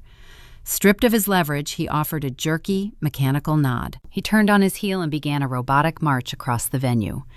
Richard followed blindly, his broad shoulders slumped, moving like a sleepwalker caught in a nightmare. Marcus and I trailed right behind them, dictating the pace. Julian had constructed his private workspace in the exact center of the building, utilizing floor-to-ceiling glass panels to ensure every patron could witness him performing the role of a busy executive. He wanted to be seen. He had built a transparent fishbowl to showcase his importance. Now that same architectural vanity was about to become his public execution chamber. He pushed open the heavy glass door, his hands trembling so violently the metal handle rattled against the pane. We stepped inside the soundproof enclosure. The ambient pop music from the string quartet vanished, replaced by the suffocating hum of the ventilation system. Outside the glass, the rented background actors and the regional investors continued to drink their fake cider, stealing curious glances at the high-stakes meeting unfolding in plain sight. They could watch the drama, but they could not hear the verdict. Julian moved behind his massive desk, a sprawling slab of reclaimed mahogany he had undoubtedly purchased using stolen funds. He did not sit down in his ergonomic chair. He stood, gripping the edge of the wood, his knuckles turning a stark, bloodless white. Richard lingered near the door, keeping his distance, his eyes darting between Marcus and me. The billionaire chief executive officer took a position near the window, folding his arms across his chest, observing the impending demolition with clinical detachment. I stepped right up to the edge of the mahogany desk. I lifted the thick manila folder and dropped it onto the flat surface. The heavy thud echoed sharply in the quiet room, sounding like a gavel striking a block. I flipped the cover open. Resting on top was the crisp, watermarked employment contract, bearing my name, my executive title, and the multi-million-dollar signing bonus. I let Julian stare at it for 5 agonizing seconds, forcing him to digest the reality of my ascension. I slid the contract aside, revealing the 60-page highlighted audit. I pushed the document directly across the wood until the edge touched Julian's trembling fingers. I began delivering the data with surgical precision. I told him his initial public offering materials claimed a 30% retail growth margin over the last 2 quarters. I reminded him he had pitched Crestview Capital a narrative of rapid scaling and disruptive distribution. Then I stated that the math told a vastly different story. I explained that my algorithm detected 42 phantom vendor invoices. Julian opened his mouth to mount a defense, but his vocal cords refused to produce a sound. He simply stared at the bright yellow highlighter marking his digital crimes. I turned the page for him, exposing the next layer of his fraud. I informed him he had submitted a payroll registry claiming 20 active employees. I detailed how cross-referencing those identification numbers with federal tax databases revealed 14 ghost nodes. I outlined exactly how he created fabricated identities, issued them weekly paychecks, and routed those funds straight back into his own checking accounts to inflate his operational overhead. Julian closed his eyes, a bead of cold sweat tracing a path down his temple. His chest heaved as he struggled to draw oxygen into his lungs. The buzzwords he usually relied upon to charm his way out of deficits were useless against hard, verified data. I was speaking a language he could not manipulate. I delivered the legal classification, stating this was not a cash flow bottleneck, but rather systematic, intentional wire fraud. I told him he engineered a financial shell game to scam a private equity firm out of $8 million. Richard could no longer remain a silent spectator. The patriarch who had staked his entire identity on this venture took a hesitant step forward. He croaked his son's name, his voice cracking under the weight of his mounting dread. He begged Julian to tell me I was wrong. He pleaded with his golden child to show the billionaire the equipment manifests to prove the existence of the fermentation tanks he supposedly bought. I placed my hand flat against the audit, stopping Julian from even attempting a lie. I pulled a specific page from the back of the dossier and slid it toward the edge of the desk, orienting the text so my father could read the highlighted banking relays. I turned my gaze away from the broken entrepreneur and looked directly into Richard's wide, terrified eyes. I informed him clinically that Julian did not spend the $18,000 from my car on brewing equipment. I tapped my index finger against the routing number printed on the sheet, stripping away the final shred of their shared delusion. I explained that Julian wired that exact sum to a personal offshore holding account located in Vegas, using my vehicle to pay off illicit gambling markers. Richard let out a ragged, shallow gasp, gripping the back of a leather guest chair to keep his knees from buckling. I did not offer him a lifeline. I delivered the killing blow. I concluded by stating that his son utilized that exact same Vegas routing number when Richard handed him the cashier check for the massive home equity loan. I whispered the reality that his retirement fund was gone. It never bought a single apple. It bought casino chips and imported luxury vehicles. The soundproof glass office fell dead silent. Outside, the partygoers continued to laugh and clink their glasses, celebrating a mirage. Inside the enclosure, the crushing reality of the fraud settled over my family, suffocating the last remaining breath of their golden illusion and paving the way for the explosive meltdown waiting just seconds away. The physical transformation of my father was immediate and absolute. For decades, he had maintained a rigid, aristocratic posture built entirely on a foundation of perceived financial superiority. He viewed himself as the undisputed patriarch of a thriving dynasty. Now gravity seemed to multiply, anchoring his boots to the concrete floor and pulling his broad shoulders downward. He reached into the breast pocket of his tailored navy suit. His fingers trembled with such violent intensity he could barely extract his wire-framed reading glasses. He shoved the spectacles onto his face and leaned heavily over the reclaimed mahogany desk. He stared at the highlighted banking relays I had laid out before him. The verified mathematical data provided no room for interpretation or denial. He traced the offshore routing codes with a shaking index finger, matching the sequence to the exact destination where his massive home equity loan had vanished. The realization that his entire pension was gone struck him like a physical blow to the chest. He had spent 40 years managing logistics for regional shipping firms, saving every excess dollar to build his sprawling suburban estate. He had thrown all of that accumulated security into a digital incinerator operated by his own flesh and blood. Julian could not maintain his silence. Cornered predators always lash out when their escape routes are sealed. His breathing grew shallow and rapid, evolving into a full, panic-induced hyperventilation sequence. The confident entrepreneur who wore expensive denim aprons and threw around venture capital terminology vanished completely. In his place stood a terrified debtor, drowning in his own fabricated reality. He slammed both of his hands flat against the wood surface, attempting to reclaim a fraction of his lost authority. He turned his attention away from the damning paperwork and focused entirely on Marcus. Julian began shouting, his voice echoing loudly inside the soundproof, transparent enclosure. He pleaded with the billionaire, claiming I had manufactured the entire dossier out of spite. He insisted I was a bitter sociopath holding a petty, lifelong grudge over a cheap, used vehicle. He spun a frantic, desperate narrative, portraying himself as a hard-working visionary victimized by a jealous relative seeking revenge. He begged the chief executive officer to ignore the audit and look at the physical taproom outside the window, pointing frantically at the rented background actors as undeniable proof of his commercial success. Marcus did not flinch from the hysterical outburst. The Boston executive simply adjusted his tailored cuffs and looked at Julian with profound, unvarnished disgust. The billionaire did not raise his voice to match the chaotic pitch filling the room.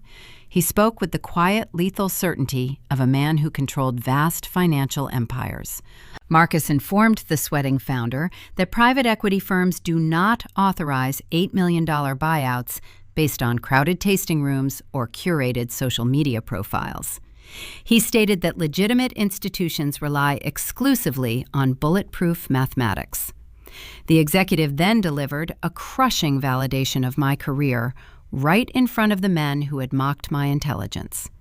He declared that the software architecture I had developed was the most flawless diagnostic tool he had ever witnessed in his professional life. He told Julian that the algorithm caught the ghost nodes and the international shell companies in a matter of seconds, stripping away every layer of his deception.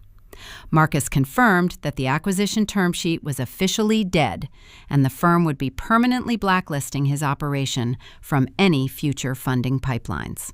The escalating volume inside the transparent office finally attracted unwanted attention from the outside floor. The heavy door swung inward, breaking the soundproof seal and allowing the ambient pop music to leak into the space. My mother Diane stepped into the room, holding a crystal goblet of red wine. She had abandoned her conversation with the local politicians, sensing a severe disturbance in her carefully curated ecosystem. She demanded to know why everyone was yelling during the most important night of their lives. She looked at her husband leaning weakly against the desk, and then at her golden child, sweating profusely in the center of the room. I did not soften the blow for her. I turned to face the matriarch who had threatened to cut me out of the family will just days prior. I delivered the truth with clinical detachment. I informed Diane that the massive corporate buyout was canceled. I explained that her son had stolen their mortgage equity and gambled it away through international wire transfers, leaving them with absolutely nothing. The color drained from Diane's face, matching the waxy pallor of her ruined son. Her manicured fingers went limp. The crystal goblet slipped from her grasp, plummeting toward the floor. The glass shattered upon impact, sending a spray of dark red wine across the polished surface and staining the hem of her expensive designer dress. She did not attempt to clean the mess or scold anyone for the property damage. Her mind was rapidly processing the terminal velocity of their impending financial ruin. She realized the sprawling suburban estate in Chittenden County was heading into immediate foreclosure. She understood the exclusive country club memberships, the imported bar stools, and the luxury sport utility vehicles were instantly repossessed realities. The affluent socialite persona she had worshipped her entire existence dissolved, leaving an empty, terrified shell. She covered her mouth with both hands, letting out a high-pitched, ragged sob that pierced the tension in the room. The sound of his wife weeping severed the last remaining thread of Richard's self-control. The patriarch abandoned his lifelong obsession with public appearances and quiet respectability. He lunged across the narrow space separating him from his deceitful child. Richard grabbed Julian by the collar of his raw denim apron, twisting the heavy fabric tightly in his fists. He slammed his son backward against the glass wall of the office, causing the thick, transparent pane to shudder violently. Richard screamed directly into Julian's face, demanding the return of his stolen pension. He roared about the decades he spent building his savings, only to be robbed blind by a parasitic fraud. Julian threw his hands up, attempting to pry his father's fingers away from his throat, crying out defensive excuses that fell on deaf ears. They wrestled against the clear barrier, transforming their private, familial destruction into a literal spectator sport for the party guests standing just inches away on the other side of the glass. I watched the two men tear each other apart. For 26 years, they had operated as a unified front of arrogance, dictating my worth and dismissing my potential. Now they were physically destroying their own hierarchy, fueled by mutual betrayal and crushing debt. I did not feel a surge of pity for either of them. I felt a profound, serene clarity watching the architecture of their hubris collapse. The retribution, however, was not yet complete. I unclasped the brass hardware of my designer clutch. I reached inside the slim leather compartment and withdrew a single folded document. I waited for Richard to release his grip on the apron. Julian slumped forward, gasping for air, straightening his crumpled collar and wiping the sweat from his forehead. I stepped directly into his line of sight, holding the crisp white paper up to the harsh overhead lighting. I told Julian the canceled buyout was only the initial consequence of his actions. I informed him that as an executive auditor, I was legally obligated to report corporate fraud discovered during any official acquisition review. I unfolded the document, revealing the bright red stamp of the federal government printed clearly across the top margin. I stated that this was a formal compliance report submitted directly to the Securities and Exchange Commission and the state tax authority at exactly 8 o'clock that morning. I detailed the specific federal statutes he had violated by funneling venture capital through offshore gambling relays and falsifying commercial payroll registries. I explained that the authorities possessed the exact same 60-page dossier currently resting on his desk, and that federal agents were already reviewing his digital footprints. Julian stared at the red stamp, his eyes widening in unadulterated horror. He finally comprehended the true depth of the canyon opening beneath his feet. He was not merely losing his fake business or facing personal bankruptcy. The man who had mocked me for riding a municipal bus was now staring directly at a multi-count federal indictment. He realized he was going to prison. The devastation inside the glass box was absolute, but the execution required a broader audience. The regional investors, the local politicians, and the hired background actors were still waiting outside, buzzing with mounting curiosity, watching the violent argument through the transparent walls. The localized destruction of my family was finished, but the total annihilation of his fake empire on the public floor was about to begin. I pushed the heavy glass door open, stepping out of the soundproof enclosure. Marcus followed, his posture relaxed and entirely unaffected by the domestic implosion we left in our wake. Behind us, the visual theater continued. Richard shoved his son hard against the mahogany desk. Julian stumbled, knocking over a stack of promotional flyers. Diane remained on the floor, weeping into her hands. The transparent fishbowl architecture Julian had designed to showcase his brilliance was now broadcasting his ruin in high definition. The taproom had undergone a radical shift in atmosphere. The string quartet had abandoned their instruments. A cellist stood with his bow lowered, staring at the glass box. The hired background actors, paid to project an aura of bustling success, had dropped their curated smiles. The local politicians and regional distributors stood frozen, their crystal glasses suspended midair. The ambient chatter had flatlined. 50 pairs of eyes were locked onto the escalating violence inside the office. Marcus did not shrink from the audience. Billionaires do not shy away from crowds. They command them. He stepped forward, placing himself in the center of the polished concrete floor. He bypassed the actors and focused his attention specifically on the small cluster of local venture capitalists who had provided the early seed money for the cidery. These were the men who had believed the farm-to-glass buzzwords, writing six-figure checks based on doctored pitch decks. The Boston executive projected his voice, ensuring it carried to the far corners of the warehouse. He introduced himself formally, stripping away the celebratory mood with clinical precision. He stated the Crestview Capital was formally withdrawing its letter of intent regarding the acquisition of Pinnacle Drafts. He did not soften the blow with corporate euphemisms. He declared that a preliminary risk assessment had uncovered severe financial irregularities, fabricated revenue metrics, and undeniable evidence of federal wire fraud. He advised anyone holding equity in the operation to secure legal counsel immediately. The effect was instantaneous. A financial contagion swept through the room. The local investors did not ask for clarification or demand to see the proof. They recognized the death knell of a startup when they heard it. In unison, they reached into their tailored jackets and pulled out their cell phones. The soft glow of digital screens illuminated the dim taproom as they scrambled to dial their attorneys, desperate to freeze their exposed assets before the government arrived. A supplier standing near the custom mahogany bar, a man who had likely floated Julian thousands of dollars in commercial kegs, slammed his fist onto the wood. He demanded answers, his voice carrying a raw, dangerous edge.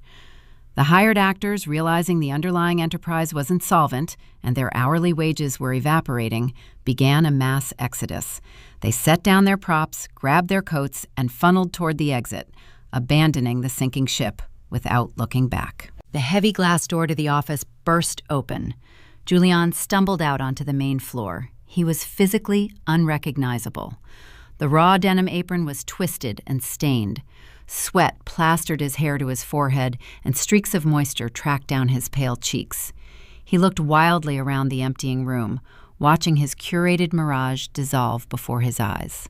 He threw his hands up in a frantic, placating gesture. He begged the investors to stay, screaming that it was a simple misunderstanding. He claimed it was a minor accounting error that could be resolved by morning. He ran toward the venture capitalists, attempting to physically block their path to the door. Nobody stopped walking. The local politicians who had arrived seeking photo opportunities hurried toward the red carpet, desperate to distance themselves from a pending federal indictment. The investors ignored his pleas, brushing past him as if he were entirely invisible. The venue, packed to capacity just 20 minutes prior, was now a hollow, echoing cavern. The rented velvet sofas sat empty. The generic apple juice sat untouched. The illusion was dead. My mandate was fulfilled. The audit was delivered, the acquisition terminated, and the deception exposed. I turned toward the main entrance. I did not look back at my brother, who had collapsed onto a bar stool, burying his face in his hands.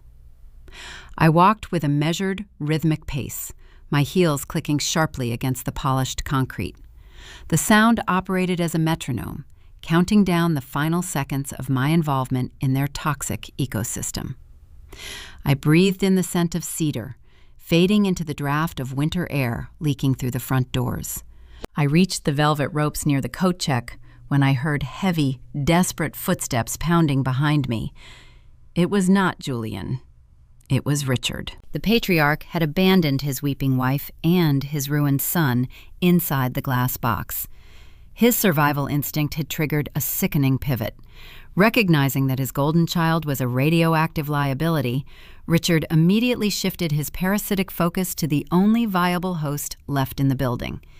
He saw his daughter holding a manila folder representing a $4 million signing bonus, and his brain recalculated his allegiances in real time. He closed the distance, reaching out and clamping a heavy, trembling hand onto my forearm.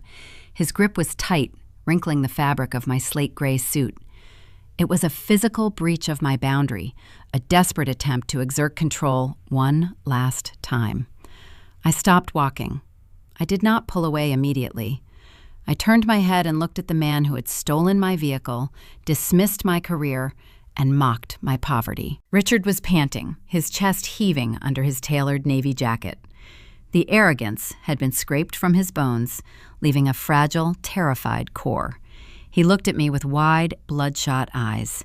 He stammered my name, his voice cracking into a pathetic whine. He begged me to help him. He referenced the immense wealth resting in my private accounts. He pleaded with me to use my new executive status to issue him a personal bailout, claiming the commercial bank was going to foreclose on the family estate by the end of the month. He spun a frantic narrative stating that Julian had manipulated him and that he was an innocent victim of a manipulative con artist. He said I owed it to him. He argued that blood required sacrifice and that I possessed the power to fix the devastation. He stood under the architectural uplighting of a fraudulent warehouse, gripping my arm, demanding I wipe away his catastrophic choices with a single check. He expected the ingrained trauma of my childhood to trigger an automatic rescue response. He believed the old dynamic still existed, waiting for me to absorb his failures and hand over my life to ensure his comfort. He was staring at my face, waiting for a lifeline, completely unaware that I had spent the last 18 months forging an anchor meant exclusively for him. The weight of my father pulling against the tailored sleeve of my slate gray suit was a physical anchor attempting to drag me back into a toxic past. I stopped my measured stride toward the exit and stood perfectly still under the dim lighting of the warehouse foyer. I did not immediately pull away.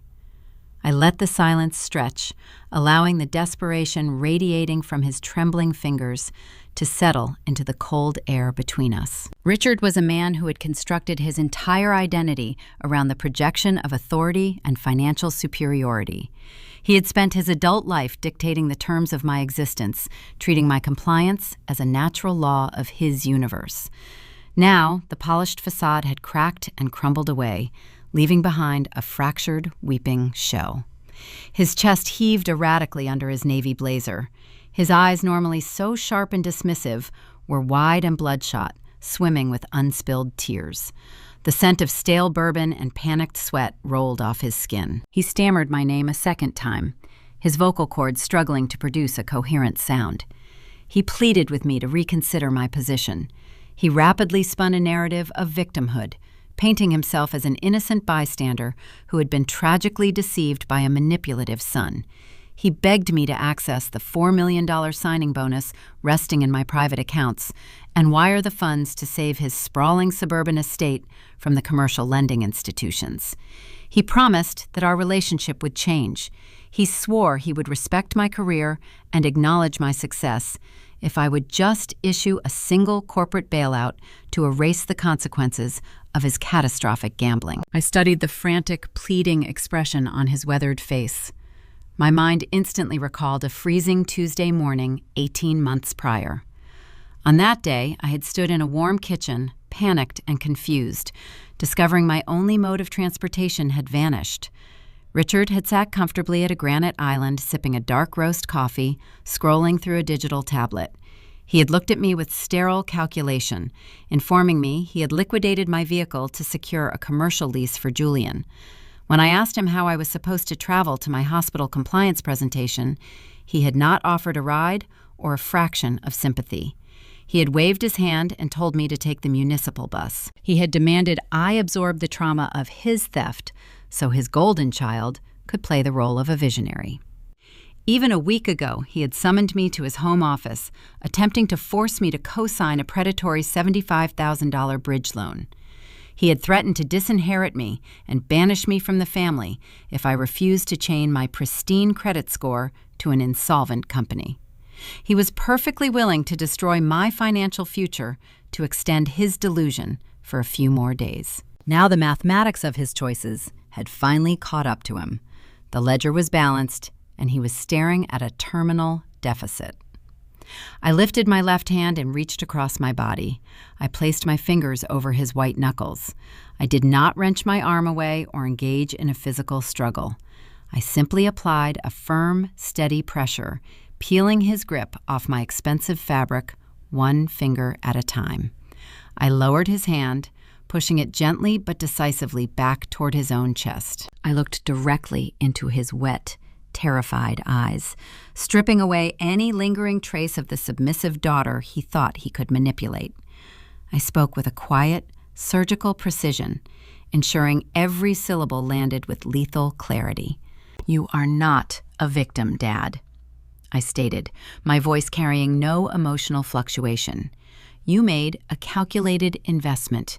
You chose to fund a mirage because you preferred the aesthetic of a successful son over the reality of a competent daughter.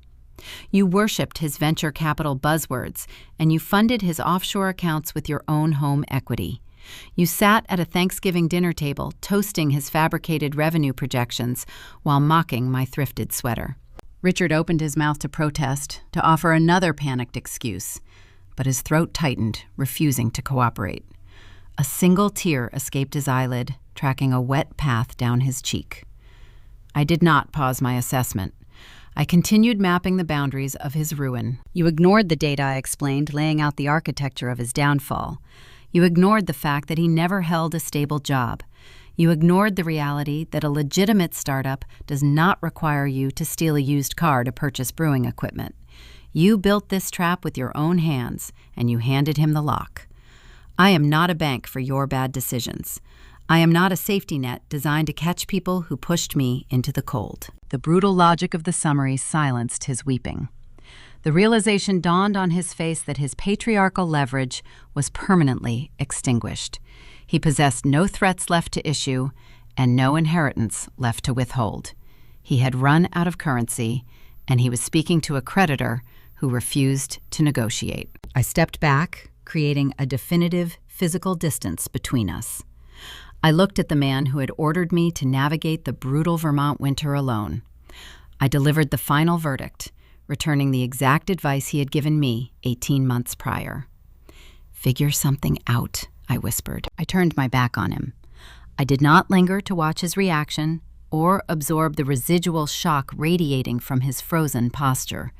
I resumed my path toward the exit, walking past the velvet ropes and the abandoned coat check counter. The heavy double doors of the warehouse swung open, activated by a lingering security guard who was busy packing his own belongings. I stepped over the threshold, leaving the suffocating scent of cedar and panic behind me. The crisp, biting winter air hit my face, acting as a sudden cleansing rush of oxygen. The temperature was dropping rapidly, but the cold no longer held any power over my mobility. I walked down the length of the red carpet, my heels clicking a steady, unbroken rhythm against the frozen pavement. The chauffeured black sport utility vehicle was idling precisely where I had left it. Marcus was already seated in the rear passenger cabin, reading a digital report on his encrypted tablet, unbothered by the localized destruction we had just orchestrated. The professional driver stood near the rear fender, holding the heavy door open, waiting for my approach. I reached the vehicle and slid into the warm leather interior. The ambient heating enveloped me instantly, erasing the chill of the outside world. I settled into the seat, smoothing the skirt of my slate gray suit and placing the thick manila folder onto my lap. The driver closed the door. The heavy mechanical thud of the seal locking into place was the most satisfying sound I had ever heard. The thick tinted glass and the soundproof paneling of the luxury vehicle instantly severed my connection to the outside environment. Looking through the window, I could see Richard stumbling out onto the sidewalk, his posture broken, his hands clutching his head as he stared at the departing vehicle. His mouth was moving, forming desperate, unheard words that bounced harmlessly off the reinforced glass. I broke eye contact with the wreckage of my past and turned my attention forward. The driver shifted the vehicle into gear, pulling smoothly away from the curb, merging into the quiet evening traffic. We left the warehouse and its occupants trapped in the smoldering ash of their own deceit. As the city lights blurred past the window, my phone vibrated in my tote bag. A notification illuminated the screen, confirming that the state tax authority had officially opened the submitted dossier.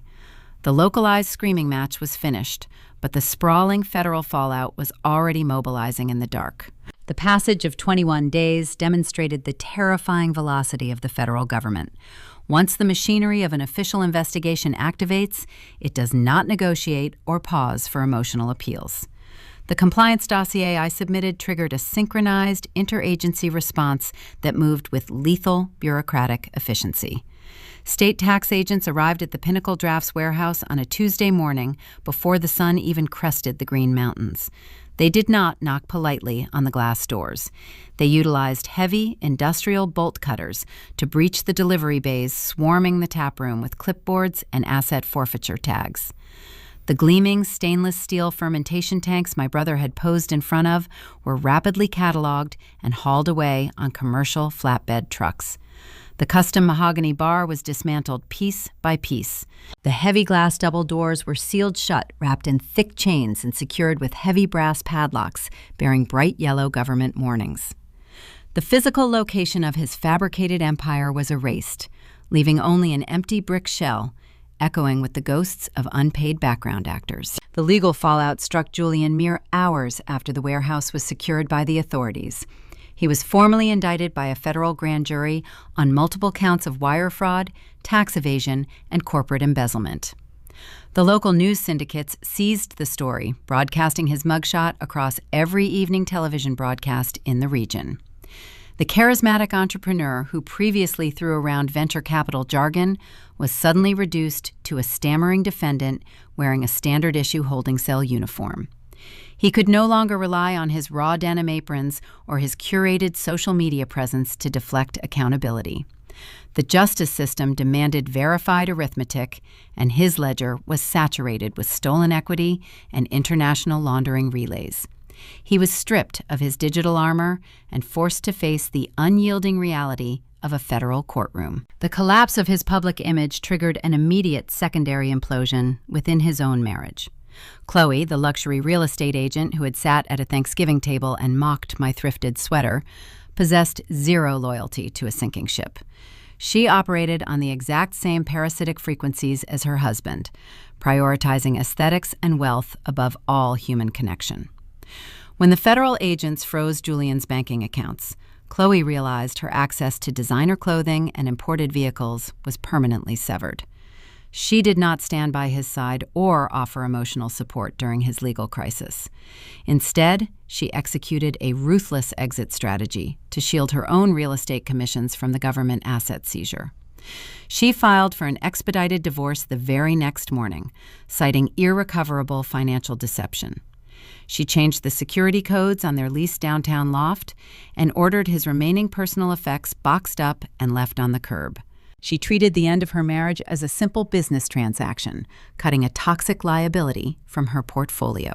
Julian found himself exiled from the curated luxury he believed he deserved by birthright. Stripped of his home, his business, and his marital assets, he was forced to rent a room in a dilapidated roadside motel positioned along the edge of the interstate highway.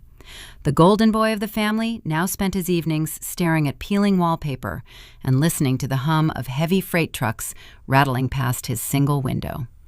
The psychological toll of his new environment was devastating. He was a narcissist, stripped of his mirror. He had no audience left to manipulate, no investors to charm, and zero resources to fund a new deception. He was isolated in a cheap room, waiting for his impending trial date with the full weight of his choices pressing down on his chest. The financial contagion did not stop at the motel door. It raced backward up the supply chain, infecting the root source of the original capital. Richard and Diane had anchored their entire existence to the success of Pinnacle Drafts. They had leveraged their sprawling suburban estate, taking out massive, predatory bridge loans to float Julian's offshore fantasies. When the cidery was padlocked, the commercial lenders recognized the default and initiated immediate recovery protocols. The banking executives did not care about my father's aristocratic posture or his tailored navy suits. They cared strictly about the missed monthly installments. Process servers arrived at the Chittenden County property, handing Richard a thick stack of foreclosure notices. The sprawling brick house with its vaulted ceilings and manicured lawns was legally seized by the lending institution. The patriarch, who had casually informed me he sold my car to fund a legacy, was forced to pack his belongings into cardboard boxes under the supervision of a bank-appointed liquidator. The least luxury sport utility vehicles they paraded around town were quietly repossessed, leaving an empty patch of asphalt in their driveway. The irony of their missing vehicles mirrored my own frozen Tuesday morning, 18 months prior, bringing the cycle of theft to a perfect mathematical conclusion. The eviction forced my parents into a brutal new reality. Stripped of their home equity, they secured a tiny, cramped two-bedroom apartment situated in a forgotten industrial suburb. The transition from a sprawling estate to a confined rental unit was a physical manifestation of their diminished status. The antique furniture and heirloom china they prized so highly could not fit inside the narrow floor plan, forcing them to sell their prized possessions at steep discounts just to cover their initial security deposit. They traded custom hardwood floors for cheap linoleum and vaulted ceilings for thin walls that leaked the sounds of their neighbors. The loss of their physical property was compounded by an even more devastating social annihilation. Diane had spent decades cultivating a pristine image among the local country club elite, treating her affluent neighbors as a metric of her own human value. The moment Julian's indictment hit the local news cycles, her carefully maintained social network evaporated into thin air. The invitations to charity galas and holiday parties ceased entirely. When she walked through the aisles of the local grocery store, she was met with averted eyes and hushed whispers. The community recognized the toxicity of their brand and isolated them, treating the family name like a financial plague. Their phone stopped ringing. Their former friends claimed to be too busy to meet for coffee. They were bankrupt in every conceivable metric, surviving in a cramped apartment surrounded by the ashes of their former glory. I observed the systematic dismantling of their lives from a comfortable distance. Sitting in my sleek, glass-walled office in Boston, I reviewed the public legal filings and the regional news updates over my morning coffee. I did not experience a single flicker of pity. I did not feel the burdensome weight of survivor guilt or any lingering desire for familial reconciliation. For 26 years, they had structured a family dynamic that relied entirely on my subjugation. They had expected me to freeze at municipal transit stops so Julian could pretend to be a genius. They had mocked my quiet diligence, declaring my career a pointless, paper-pushing exercise. Now the very competence they had ridiculed was the mechanism that rebalanced the scales. My algorithmic architecture had stripped away their lies, exposing the hollow, rotting core of their shared delusion. I felt a profound clinical satisfaction watching the mathematics of their choices yield the exact correct sum. I had severed the invisible strings they used to control my emotions, replacing my childhood anxiety with an impenetrable corporate armor. I spent my days analyzing multi-million-dollar portfolios for Crestview Capital, making decisions that shaped regional markets, while the people who called me a failure learned how to navigate a budget grocery aisle. Yet a parasitic organism rarely accepts its own demise without launching a final, desperate attack. Richard and Diane were cornered, drowning in a sea of eviction notices and social isolation. They had run out of local victims to exploit, and their credit was permanently destroyed. They possessed only one remaining target capable of providing a financial rescue. The realization that they had hit rock bottom meant they were preparing to breach the physical boundary I had established. The quiet period of monitoring their ruin from afar was about to end, because a predator facing starvation will inevitably track its former prey back to the fortress.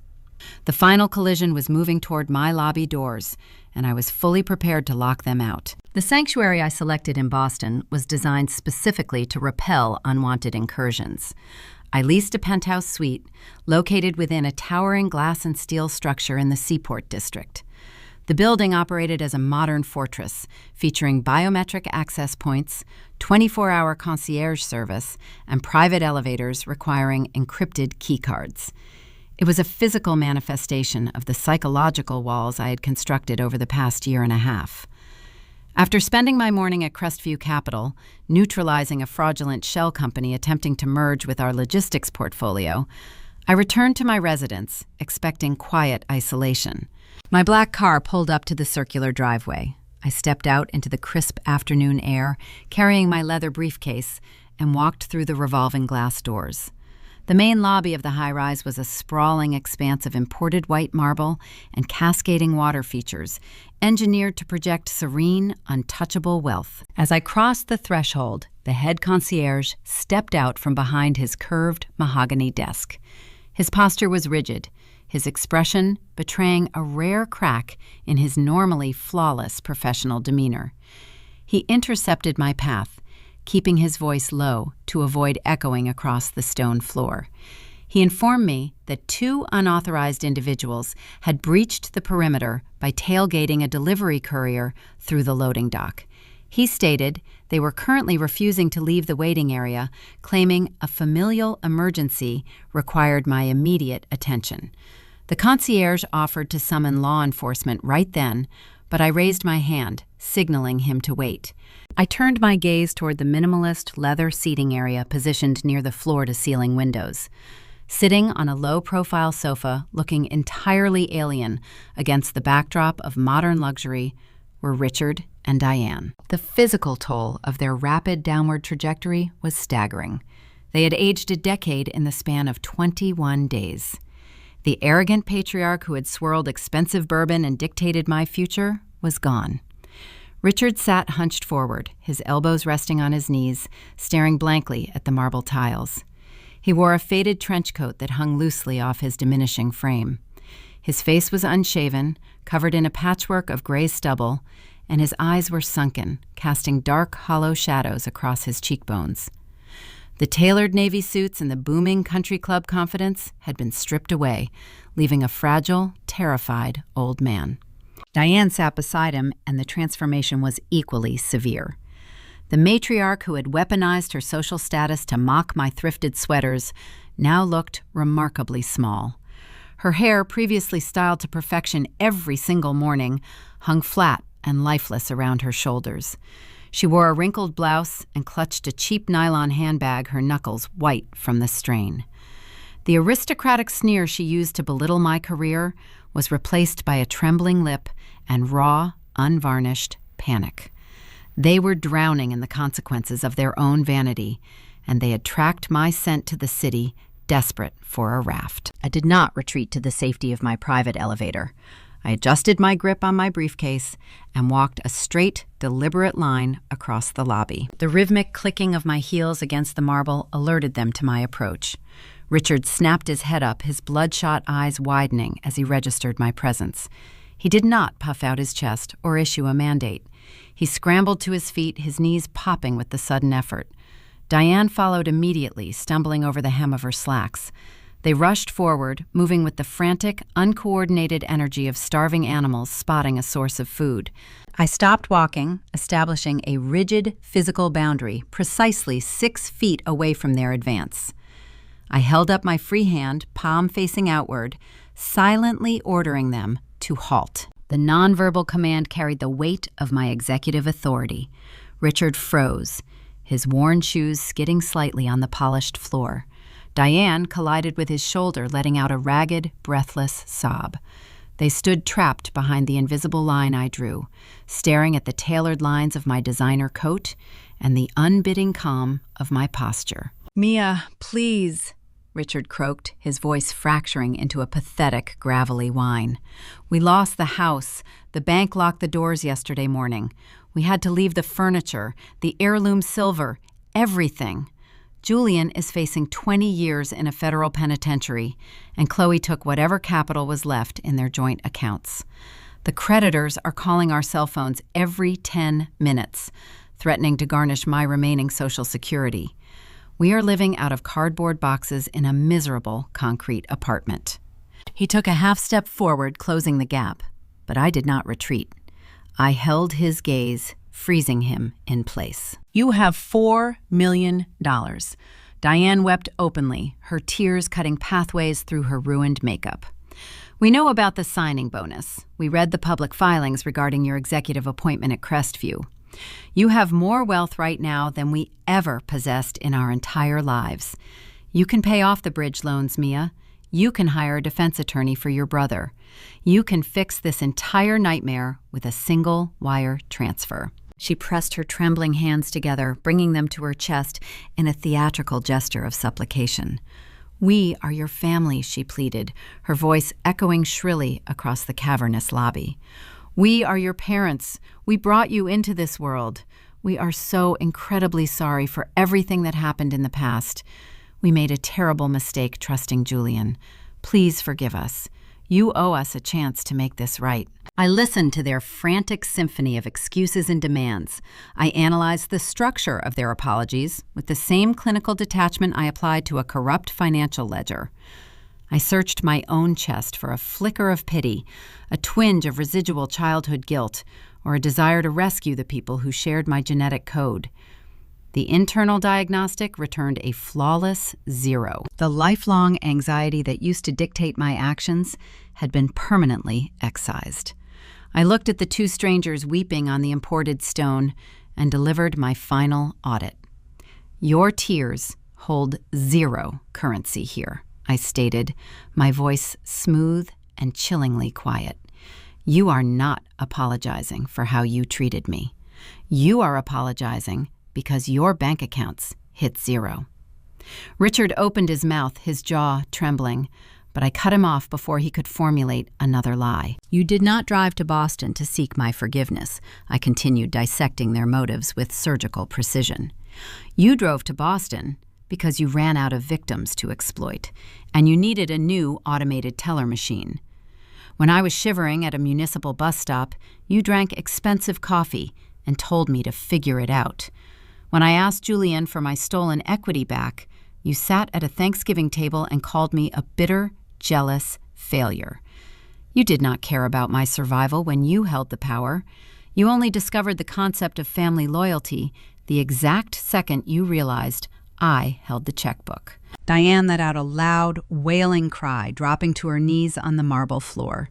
She reached out, attempting to grab the hem of my coat, hoping to establish a physical tether to the wealth she felt entitled to claim.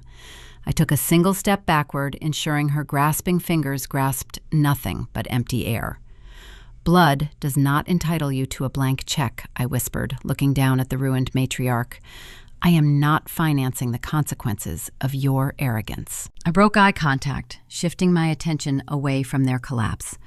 I looked across the lobby directly at the head concierge, who was standing rigidly behind his mahogany desk, watching the interaction with wide eyes. "If these two individuals ever cross the threshold of this property again," I instructed, projecting my voice to ensure the command was absolute, "contact the police immediately and press formal trespassing charges. Do not offer warnings. Have them removed in handcuffs." The concierge offered a sharp, compliant nod, picking up his desk phone to notify the building security team. Richard let out a devastated, hollow gasp, burying his face in his hands as the reality of his permanent exile settled over his shoulders. Diane continued to weep against the floor, her sobs transforming into a pathetic, rhythmic hum. I did not linger to watch the security personnel approach.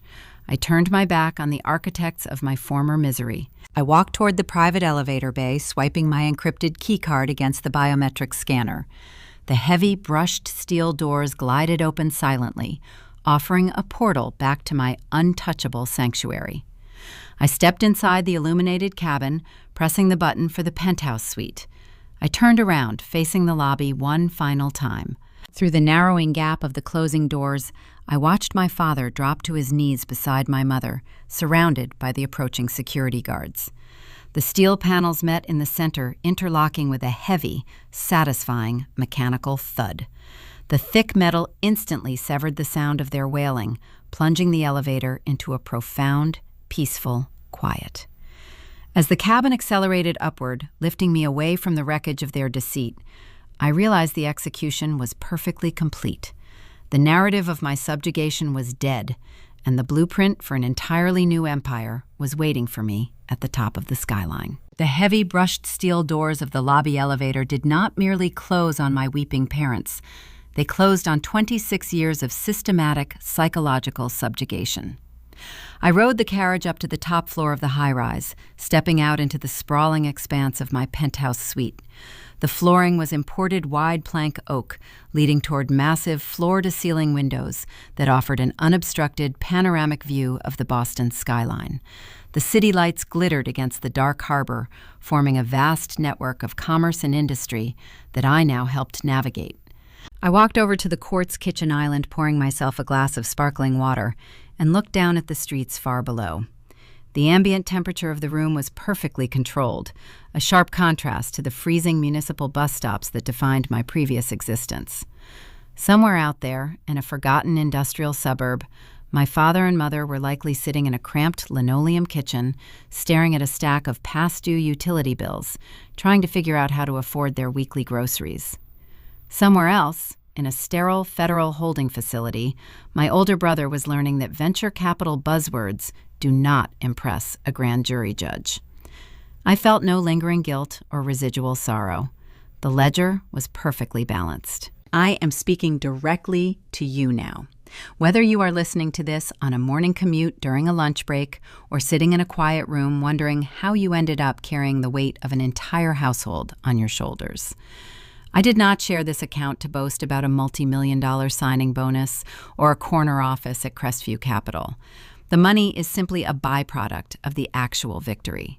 The true triumph was dismantling the illusion they used to keep me trapped. If you are currently standing in the shadows watching a golden child receive all the applause while you absorb all the punishment, I want you to internalize the architecture of my escape. I broke my journey down into 5 distinct operating principles. I keep these rules written on a small card tucked inside my leather briefcase, serving as a daily reminder of how to protect the fortress I built. Number 1. Silence and verified documentation are infinitely more powerful than screaming arguments. When toxic individuals steal from you or belittle your achievements, their primary goal is to provoke a hysterical reaction. They want you to yell and cry so they can point a finger and label you unstable. They use your emotional response to validate their own false narratives. Do not give them the satisfaction of a theatrical performance. Turn your back, walk away, and start collecting the data. Gather the receipts, save the text messages, cross-reference the public filings, and build your case in the dark. A shouting match in a dining room changes nothing. A thick manila folder dropped onto a mahogany desk changes everything. Let your clinical competence serve as your executioner. Number 2, blood does not entitle anyone to a blank check or your personal financial ruin. The concept of family loyalty is frequently weaponized by predators looking for an automated teller machine that does not charge withdrawal fees. You are never obligated to co-sign a predatory bridge loan, drain your savings account, or sacrifice your pristine credit score to fund someone else's delusion. DNA is a biological reality, not a legally binding contract for indentured servitude. When they demand your money and threaten to disinherit you from an empty estate, recognize the extortion for what it is. You are allowed to close your checkbook and watch them face the consequences of their own arithmetic. Number 3, never let people who worship a mirage dictate your human worth. My parents looked at my brother wearing a $700 raw denim apron, holding a crystal glass, and decided he was a visionary genius. They looked at me wearing a thrifted sweater riding a municipal bus and decided I was a stagnant failure. They valued the aesthetic of success over the grueling reality of actual labor. Do not internalize the judgment of individuals who cannot distinguish between a glossy pitch deck and a legitimate supply chain. If the people around you prefer comfortable lies to undeniable truths, their validation is worthless. Trust your own mathematics and ignore their applause. Number 4, setting an iron physical boundary is an act of absolute self-preservation, not cruelty. When the architects of your misery finally exhaust their resources and face the collapse of their fake empires, they will inevitably come crawling back. They will weep on marble lobby floors, apologize profusely, and claim they have changed. You must understand they are not mourning the loss of your relationship. They are mourning the loss of your utility. Removing a trembling hand from your tailored sleeve and instructing a concierge to call the authorities is the necessary deployment of a shield. You cannot build a secure future if you leave the drawbridge lowered for the people who burned your past. Forgiveness does not require you to grant them access to your new life. Number 5, the ultimate revenge is not plotting a dramatic downfall or actively destroying your enemies. The ultimate revenge is building a personal empire so secure and so elevated that their opinions literally cease to exist in your reality. I do not spend my days tracking Julian's court dates or checking to see if Richard and Diane made their rent payment. I am too busy auditing $50 million logistics portfolios and dominating my industry. I constructed a fortress heavily insulated from their toxicity. They are trapped in the smoldering wreckage of their own deceit, while I am breathing the crisp, clean air of the skyline. True victory is achieving total, profound indifference. If you see reflections of your own struggle within this narrative, I want you to realize that you hold the power to stop funding their illusions. You are not a secondary character in their play. You can endure the freezing transit rides and write the code that sets you free. You can transform your exhaustion into the exact tool required to sever their strings. Thank you for listening to my journey today on Maya Tells Stories. If this account empowered you to evaluate your own boundaries, please hit the like button and subscribe to the channel for more content just like this. I want you to drop a comment below and tell me which of those 5 lessons resonated with you the most deeply. Did you ever have to close a heavy steel door on people who took you for granted? Let me know your thoughts and where you are listening from. Stay sharp, trust your own data, and never let anyone tell you to just figure it out without realizing you might figure out exactly how to conquer them. Take care of yourself first, because nobody else will do it for you. I stand by the floor-to-ceiling windows of my Boston penthouse, watching the city lights blur into the dark harbor. The ambient temperature in my suite is perfectly controlled, a sharp contrast to the freezing municipal transit stops that defined my reality just 18 months ago. Somewhere in a forgotten industrial suburb, my parents are sitting in a cramped apartment, staring at past-due utility bills. Somewhere in a federal holding facility, my brother is learning that venture capital buzzwords do not impress a grand jury judge. I feel no guilt. The ledger is permanently balanced. I am speaking directly to you now. Whether you are listening on your morning commute or sitting in a quiet room wondering how you became the designated failure of your household, I want you to internalize the architecture of my escape. I built my fortress using 5 distinct operating principles. Number 1, silence and verified documentation are infinitely more powerful than screaming arguments. When toxic individuals steal your resources, they want you to yell and cry so they can label you unstable. Do not give them a theatrical performance. Collect the data, build your case in the dark, and let your clinical competence serve as your executioner. Number 2, blood does not entitle anyone to a blank check or your personal financial ruin. Family loyalty is frequently weaponized by predators looking for an automated teller machine. You are never obligated to co-sign a predatory bridge loan or sacrifice your pristine credit score to fund a delusion.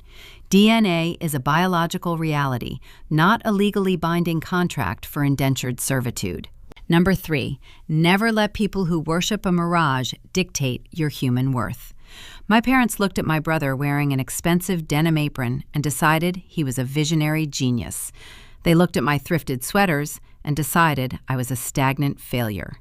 Do not internalize the judgment of individuals who prefer comfortable lies to undeniable truths.